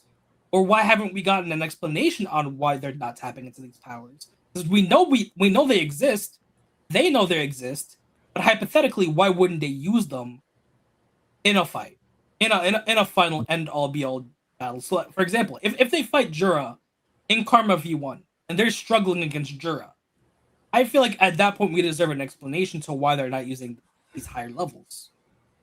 Yeah, 100%. And to be honest, I think in the future we'll get that. And I told you guys my predictions already. That some of you guys echoed as well. I think whenever Kawaki understands that Naruto's life is going to be in danger, I think that's when he'll use it. And I think that could eventually happen when Jiro realizes that, hey, Naruto is alive. He's just in a dimension that Kawaki has access to. And maybe it could be when Jiro is about to access that dimension, that's when he'll actually present the horn. I I'm gonna agree. be mad. I'm gonna be mad if it turns out like, oh, we see Kawaki's horn for the first time because Momoshiki popped up, and of course, then that's when we're gonna see Boruto's horn, and it's the same thing, part one. Like, don't get me wrong, it was fire, part one, but it's like, I come on, wouldn't man. mind. I I'm mean, trying to but see you the nigga got Boruto. two different beasts at that point, though. Yeah, I would. Yeah, I wouldn't mind. I'm trying to see Boruto turn up. I like Momoshiki's cool, but like Boruto need to. What? It's not fair because every time Boruto beat the brakes off of Kawaki, he wasn't on the level. The minute they get on the level, now it's Momoshiki who gets the fair ones. Nah, man, let Boruto run a prolonged fight against Kawaki, man. But then Okay, but again, what if Momoshiki just beats the brakes off Kawaki? And then we need Boruto Hey, that's also fair, but I keep also Kawaki did getting state, investment. like I said, I also think that I said I would be mad at that because, like I said, I think low key Boruto should fight Momoshiki. Like the next fight for Momoshiki should be versus Boruto. However they want to do it. yeah, You stop pull the this. nigga body out his body, or you go into the summoning spirit world and y'all clash. some way, somehow, they gotta look each other in the eyes and run that. Because They could spar. it's been too much tension and they have I- not had a fight. That's not right. I think for that to happen, Boruto has to fail. Momoshiki has to get his temporary win. I feel like Boruto needs to fall into darkness before we can have him rise up. So, because if Momoshiki just comes out, Boruto just beats the brakes off him, and everything's just honky-dory, it invalidates Kawaki, but it also just makes Momoshiki seem like a bumbling idiot for most I don't know. I mean, if it happens next chapter, yeah. But I'm saying like it needs to happen. Like whatever happens with Momo, he can't fight Kawaki next. It has to be Boruto. Like that has to be the fight to be. Like that has to be his fight. I wouldn't necessarily say that. Yeah, I wouldn't mind a Momoshiki versus Kawaki battle. That right there just strengthens his resolve in trying to actually defeat all the entire Otsutsuki clan. And to be honest, I don't necessarily think that has to be his overall stated goal. It could just be whoever that threatens Naruto, because of course with the Shinju. But think about it though, because if Ikimoto wants to really do it, they already gave us the flash forward, right? Boruto, we know we get Boruto versus Kawaki. Within just the last 30 chapters of part 1 alone, Boruto fought Kawaki another 2 to 3 times. And then going into TBV, they had their skirmish. It's like, so you telling me we're going to get Momoshiki to pop up, and we know for a fact if Momoshiki fights Kawaki, there's going to be another fight because Boruto has to fight Kawaki. How many times do these niggas need to fight? Well, if it's up to me, they could fight about a dozen times. But honestly, I do think it's a very good possibility the first time that we really see Momoshiki battle is going to be in the battle versus Jura. I think one of the things that he's going to be very helpful. Yeah, I think one of the things he would be very helpful in is just the information that he has on 10 tails potentially, and of course potential chakra fruits and quote unquote thorn soul bulbs. But also when it comes back to that donation, I honestly believe like one of the power-ups that we could be expecting from Boruto is a KCM2 kind of version with him and Momoshiki. I know a lot of people dislike the fact that we compare Momoshiki and Karma, but I think eventually a duo form with Momoshiki and Boruto, Otsutsuki form, or another Otsutsuki form, I should say, would probably be like elite for Boruto's next power up. I think I'll do wonders. And Avatar form, yeah, I fuck with it. Mm-hmm. I wouldn't mind an Avatar form either. One of the things that kind of gets me thinking, Ada's abilities or omnipotence, it can't necessarily be triggered if you don't necessarily have any influence from an Otsutsuki member. I understand that Boruto is already an Otsutsuki member, but I just can't necessarily help but think maybe his Jogan would be a lot more, let's say, cooperative if he had more Otsutsuki influence. We gotta remember though, Ada used Kawaki as a catalyst because it was a perfect storm. She has been able to tap into omnipotence by herself in some circumstances. So the first time she did it, she made that. Hey, see, look, we finna get back to this messy Kara backstory. You gotta try to pinpoint when Ada used the damn shit. You're right. I'm trying to tell y'all, it don't make no sense. It doesn't make sense, 100%. But she was still able to do it somehow. But yeah, she definitely did do that at some point in the past. She did it by herself. And then there's the situation with Sarada and Sumire. So she can activate it in certain points in time if her emotions get heightened enough. It's just with Kawaki, it was the perfect storm. She deeply wanted to help Kawaki, and Kawaki used her as a catalyst for his own desires. But she can, in certain circumstances, activate omnipotence. It's just A, unpredictable, and B, unreliable. I can see that. Well, not to change the subject completely. Oh, we got one more super chat if you don't mind. Take it, Tom. Oh yeah. J Money Go 8 shout out to $5 super chat. He said, "No way this arc should have been 8 chapters to end like this. No development from other Shinju, no world building. We wasted almost a year with this. LOL. How y'all feel about that?" In a way, I kind of understand where he's coming from, but a lot of the impact from this arc can happen after this arc. Like, for example, we still haven't discussed what's happening with Shikamaru. Will he be fired? Will there be an official 8th Hokage after this? Like, also, again, we talked about this already, Sarada's eyes. Like, that in itself could be a huge development. Himawari as well. Plus, plus what's it called Kawaki. Like those could be like the big developments that happen. Also, the fact that Boruto now has a soul thorn, whatever it's called, the soul thorn bulb in his possessions, and Code could potentially be waiting. I think those could be like the long lasting impacts from an arc like this. Now, what I will say is, should it have taken 8 chapters? Absolutely not.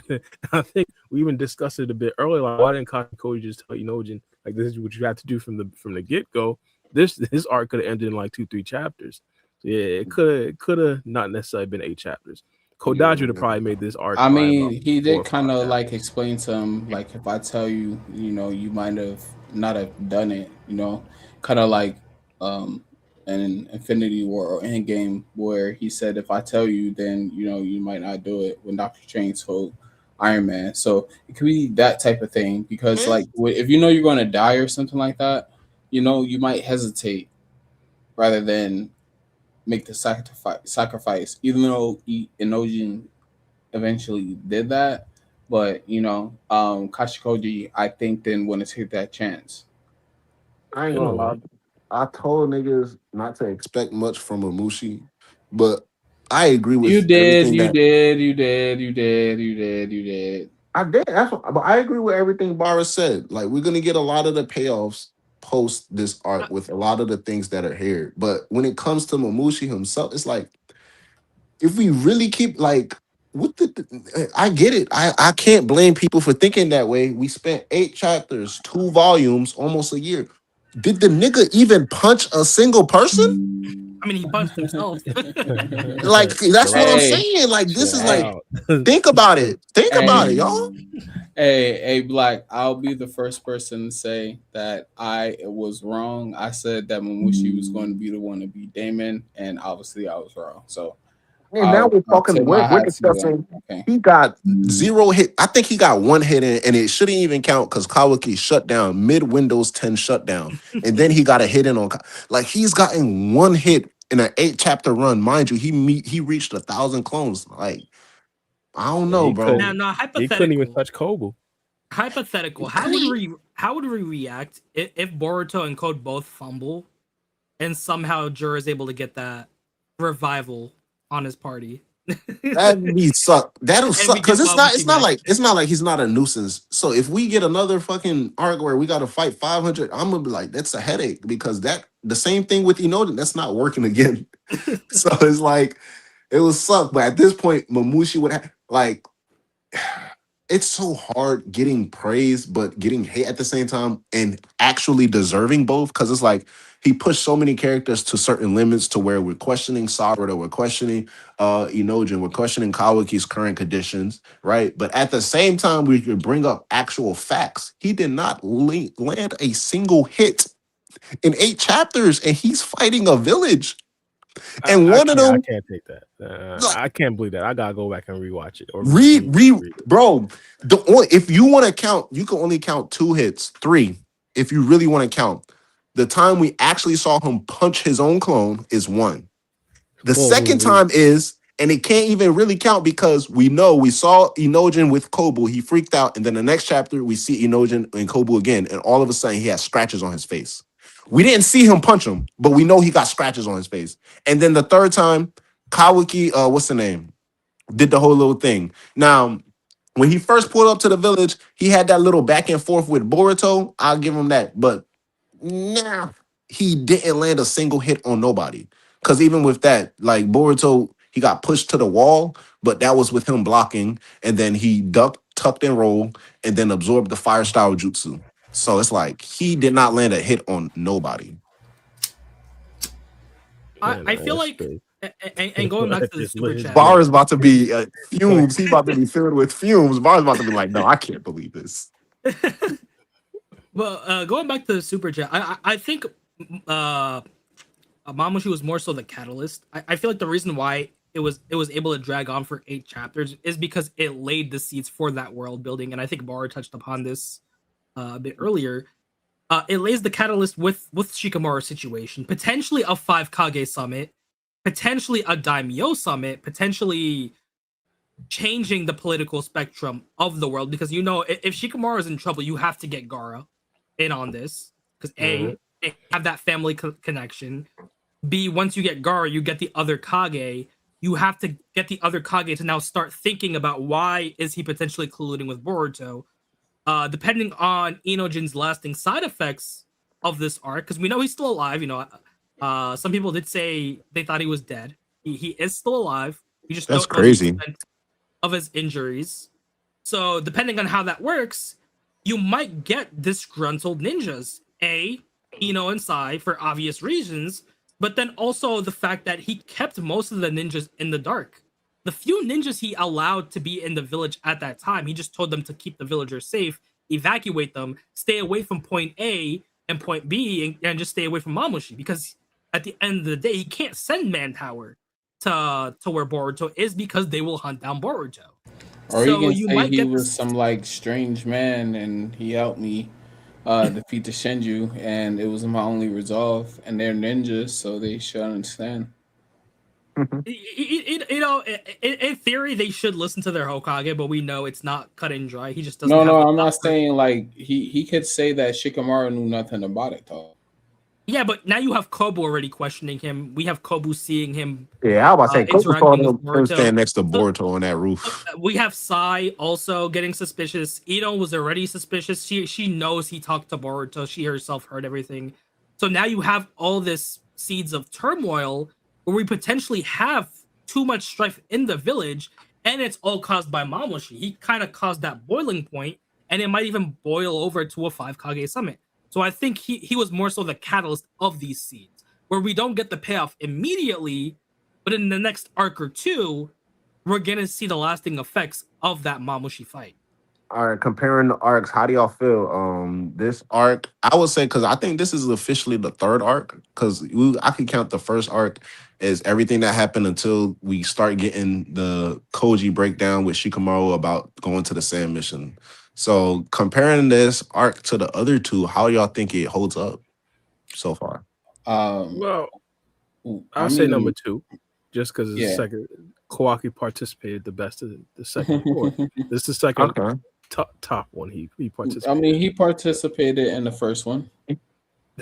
In the first one, Well- he was getting knocked around. Yeah, that's it. Face- It's the yeah, second face down, one. ass Are we up. talking about the Half of sand that. arc? What arc we talking about? Sorry. The Sand arc, that's the second. Oh, no, So the that's first sec- arc, that's the second one. the first arc is the first, I think 14 chapters. And then Yeah. the second arc is right when Koji meets with Shikamaru for the first time and they're talking to Ada and they start talking about the sand stuff. Yeah, the And first then one was boom. when I was fighting for my life. When y'all was Yeah. Kawaki every other month. But realistically though, I would say the Sand Village one was the most impressive one for multiple different reasons. First we gotta talk about Sarada's Mangekyo Sharingan. Also the fact it was like a legitimate planned out mission, and I don't necessarily think we had too much of those in the mid, where of course there was like the leader of the team, Shikamaru, was heavily involved as well.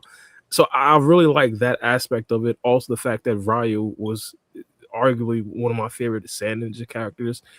Gar being my favorite Naruto character, like Shinki being another one. Like, come on, Ryu obviously just picks that up. Also, he had like crazy hacks ability that we've seen for the first time. But I mean, this is like a personal favorite for me. Konohamaru choking was like the icing on the top. Oh my days. Yeah, bro. I agree. Yeah, that Sand arc is too tough, man. That shit is 101, boy. That shit was Yeah. pure gas, boy. 100%. Fuck with that. I like number 2. Yeah.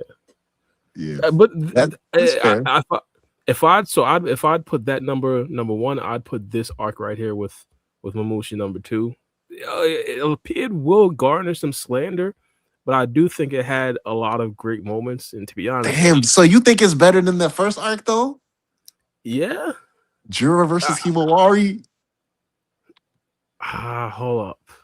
Now you making me think. Bro.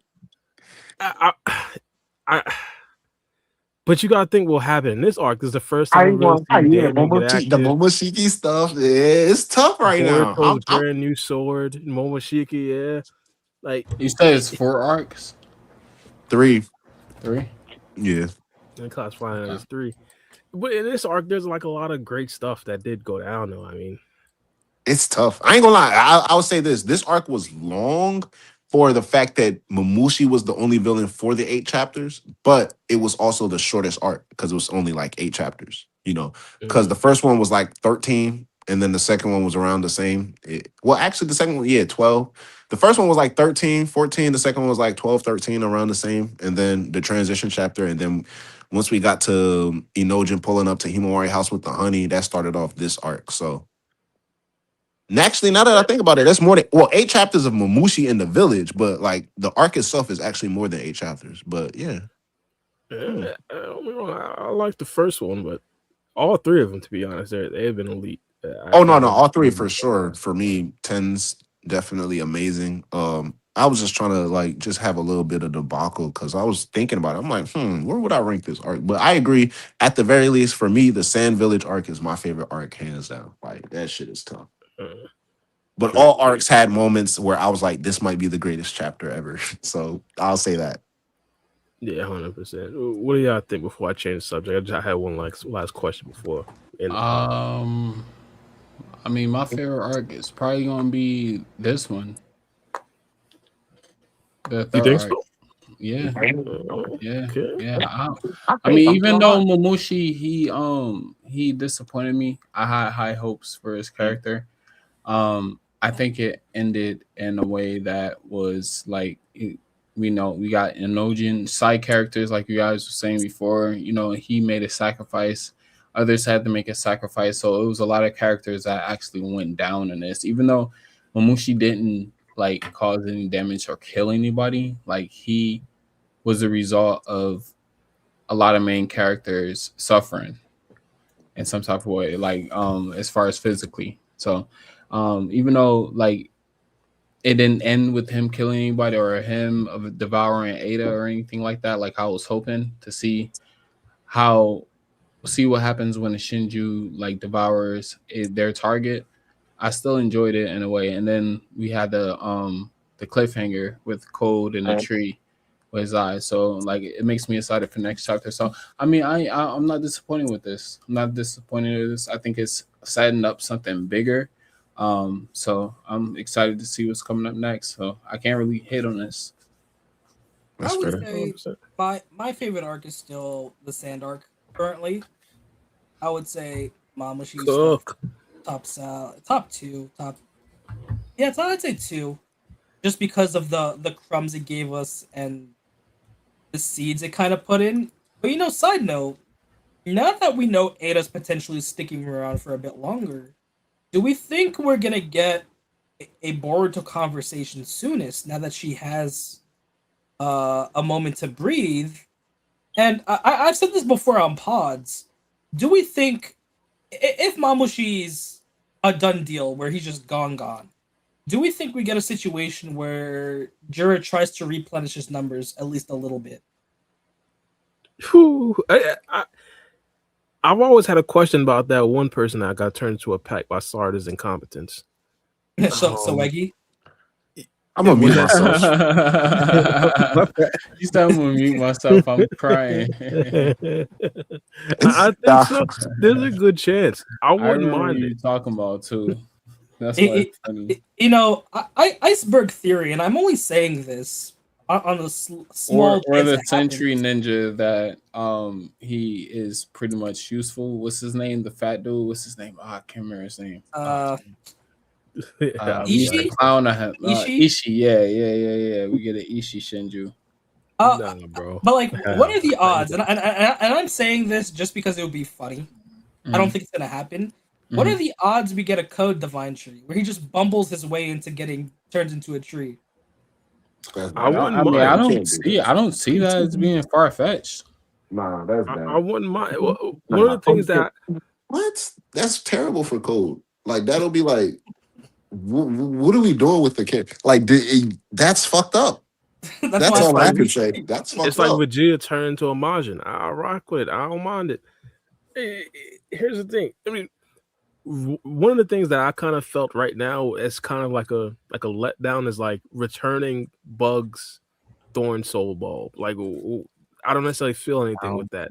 Hypothetically, if we get what's it called Code Soul Ball, like I think returning it would be an interesting dilemma. Like, what do You we mean do? you mean bugs, not code. No, we were talking if Code does get turned into a Shinju. Right. Like right now, again, returning Bugs Soul Ball, I But feel like it's like a boring situation. But I, returning I, I Codes don't would be interesting. I don't think that like him getting his soul bowl would turn him into a Shinju. It's probably something deeper than that. If No, you I think realize. what he's saying is basically if like say Cole was a Shinju and he got killed, Oh, got you. yeah, and then his soul board came. Oh, I don't know if that's what you meant, Bar. That's how I Yeah, that's process the yeah, conversation. that's what. Yeah, Oh, okay. I got you. I mean, yeah, it'd be more important because we stronger. Who the hell cares about bug? Yeah, shit, man. Hey, we might get the back. We might get the flashback with Damon knocking out his teeth. We might I get some mean, more I mean, bug hell, exposition. I mean, I wouldn't hell, mind. with the way Code's powers work, and him kind of being the progenitor of the divine trees, what if he backdoors it? What if he's just in control of that divine tree because of his abilities? Yeah, it I could don't work. know. Yeah, I don't know. That'll At be this point, interesting. Jura snatched his chain like 10 chapters ago. Like He said Jura he was got bored and he his said, chain. "These is my claw guards." So nigga, what you I talking mean, he about? did promise that he'd get the last laugh. I mean, if Code outlives Jura, I mean, he kind of reaches his goal at that point. That's it. I'm operating. So right now, Mhm. I'm operating off a head cannon, but he can prove me wrong. But until until he does, like he don't got nothing. He's back to zero. Like he don't got no claw grimes. So I think he can still obviously utilize the claw marks that's everywhere. So pop through a claw grime or plop through the cubes like we seen, or pop through whatever claw marks is on the Shinju's clothes. Yeah, but I don't think like how in the past where Code can think a order or send them to do an order and they listen and obey him. He don't have that control no more. I agree. I feel like he can still send them out though. It's just he's in danger of himself What getting attacked, Oh which is yeah, I'm about to say. why Essentially, he can still like go. Maybe they have horde. Like we know for a fact they have hordes stored somewhere because what's the name? The way Ryu pulled them out, and then yeah, Ryu was the only one who which is why utilized I them. brought up the idea of him bumbling his way into a tree. Like he sends out a couple of the bug runs to realizes that yeah they're after him too. And he He just gets could bit. if he just go. If he finds like a horde though, and he just like summons like a big claw mark field underneath them just to send them somewhere, that can work. He can utilize them to his advantage like that. But yeah, they would definitely attack him in any regular scenario. I think so. It's possible. Yeah, 100%, 100%. But I did have a question though. Since the arc is actually officially done, well, I guess we might have one or two more chapters. But like, if you were to rank characters' impacts or the highest impacts from characters, which three characters would you say are the top three from this arc? Shit, man. Starting out, I would say, first of all, Inojin. Shout out my nigga Inojin. You know what I'm saying? Shout You out, get all the Inojin. flowers, any of the flowers that you want. You know what I'm saying? Big Inojin. Now, if we go off of technicalities, it would have to be Kashin Koji as well, because without any of his information, we don't get as far as we got. But to keep it fair game, and since he himself also calls himself a singularity, we're not gonna include singularities like Koji.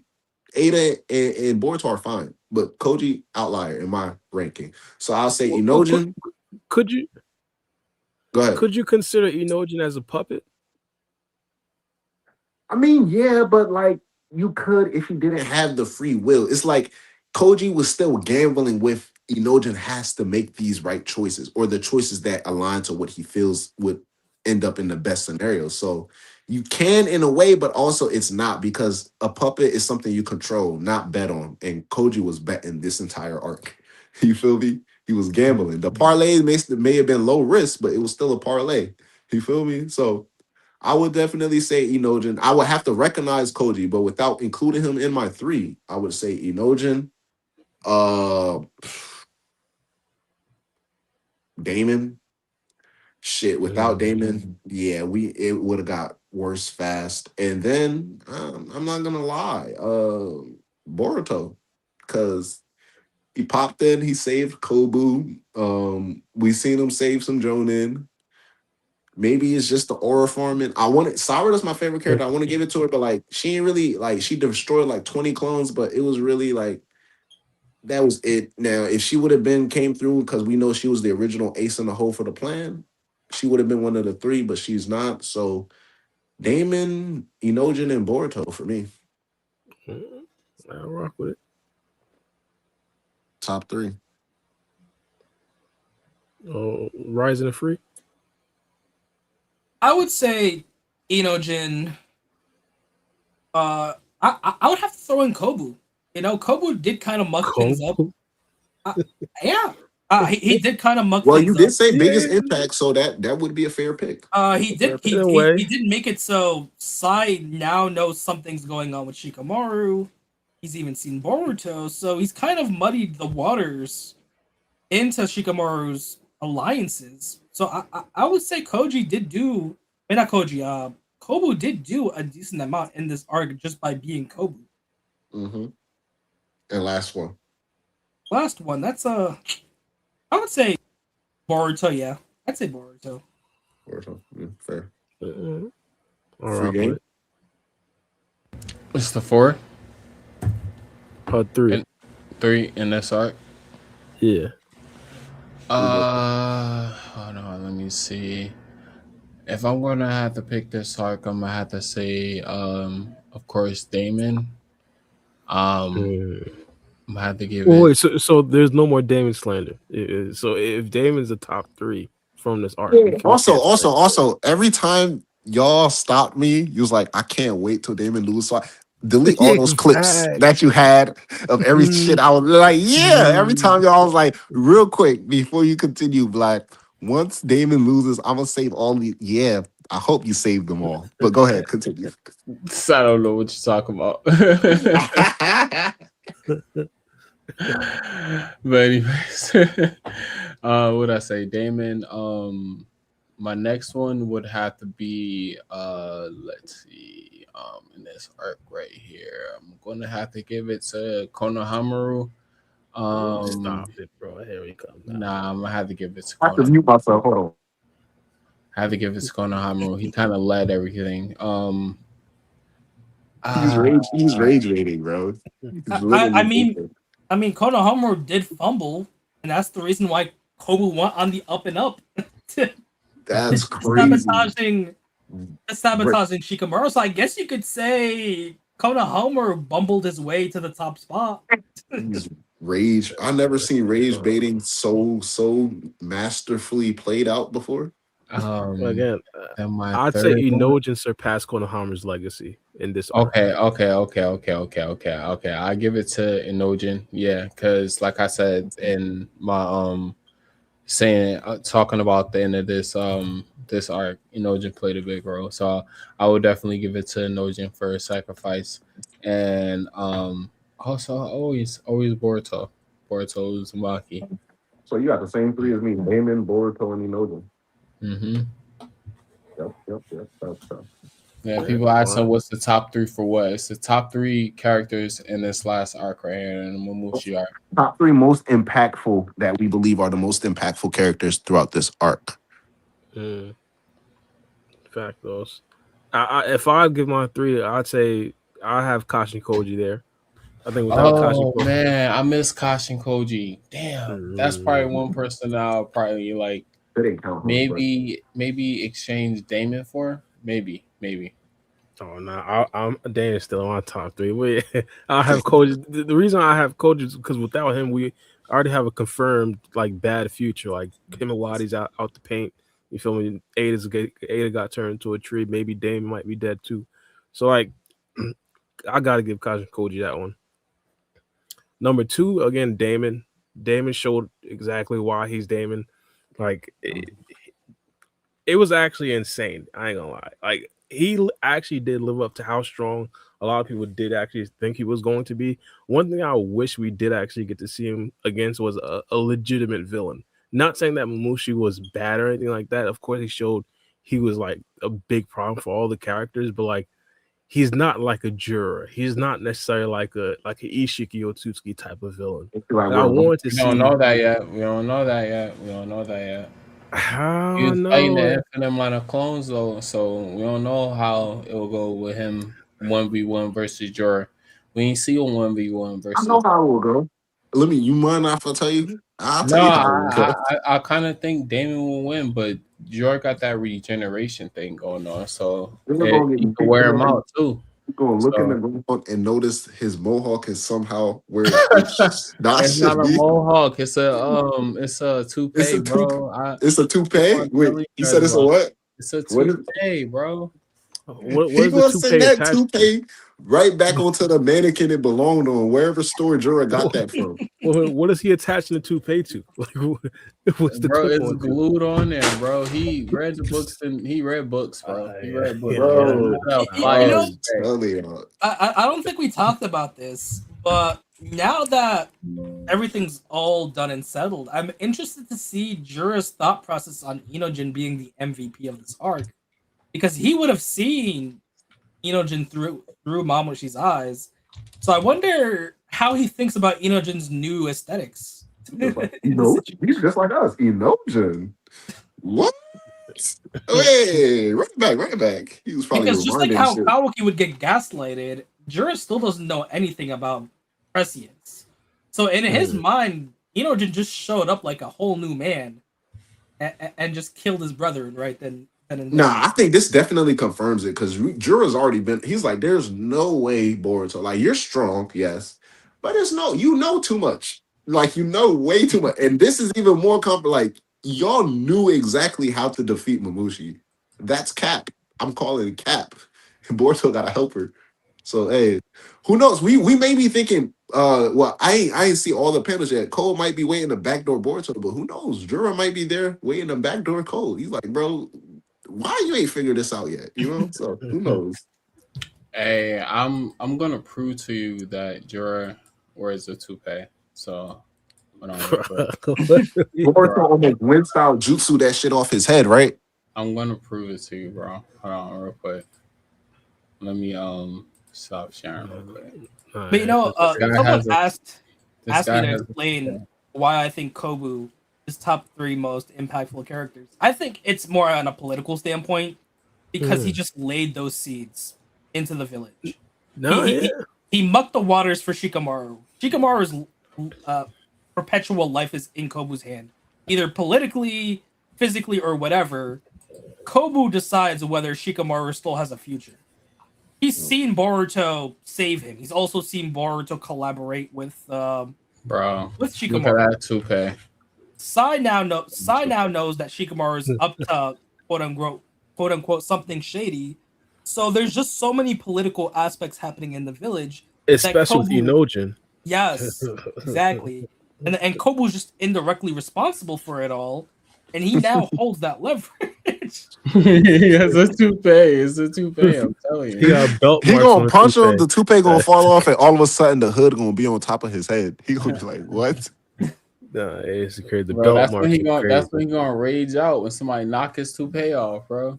Jura being mad might be fun. I can't wait till we get a furious Jura because Yeah. I'm trying to see what makes him. Is it going to be simply Boruto not dying, him being annoyed, or something in a moment that pisses? Because I know we're going to get a moment where he yells in the story. I just want to know what it's going to be about. Like, why would he be yelling?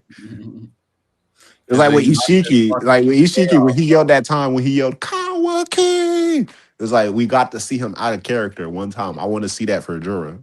Oh, you gonna Maybe- see that? I'm pretty sure. Maybe it's gonna be when Momoshiki talks to him. It's gonna be triggering for the 10 tails. I'm still waiting for my dude to find the Makeout Tactic series. Like, come on, you gotta read that bestseller. He already has. Bestseller for He a already reason. has. Nah, that man, the man who's supposed to read it already done bit the dust this chapter. Mamushi. Mamushi had that on the shelf. He was about to read it. He was like, hold on, let me just go to the village right quick. I'll be right back. That nigga ain't gonna read it. Jorah still got it. You feel me?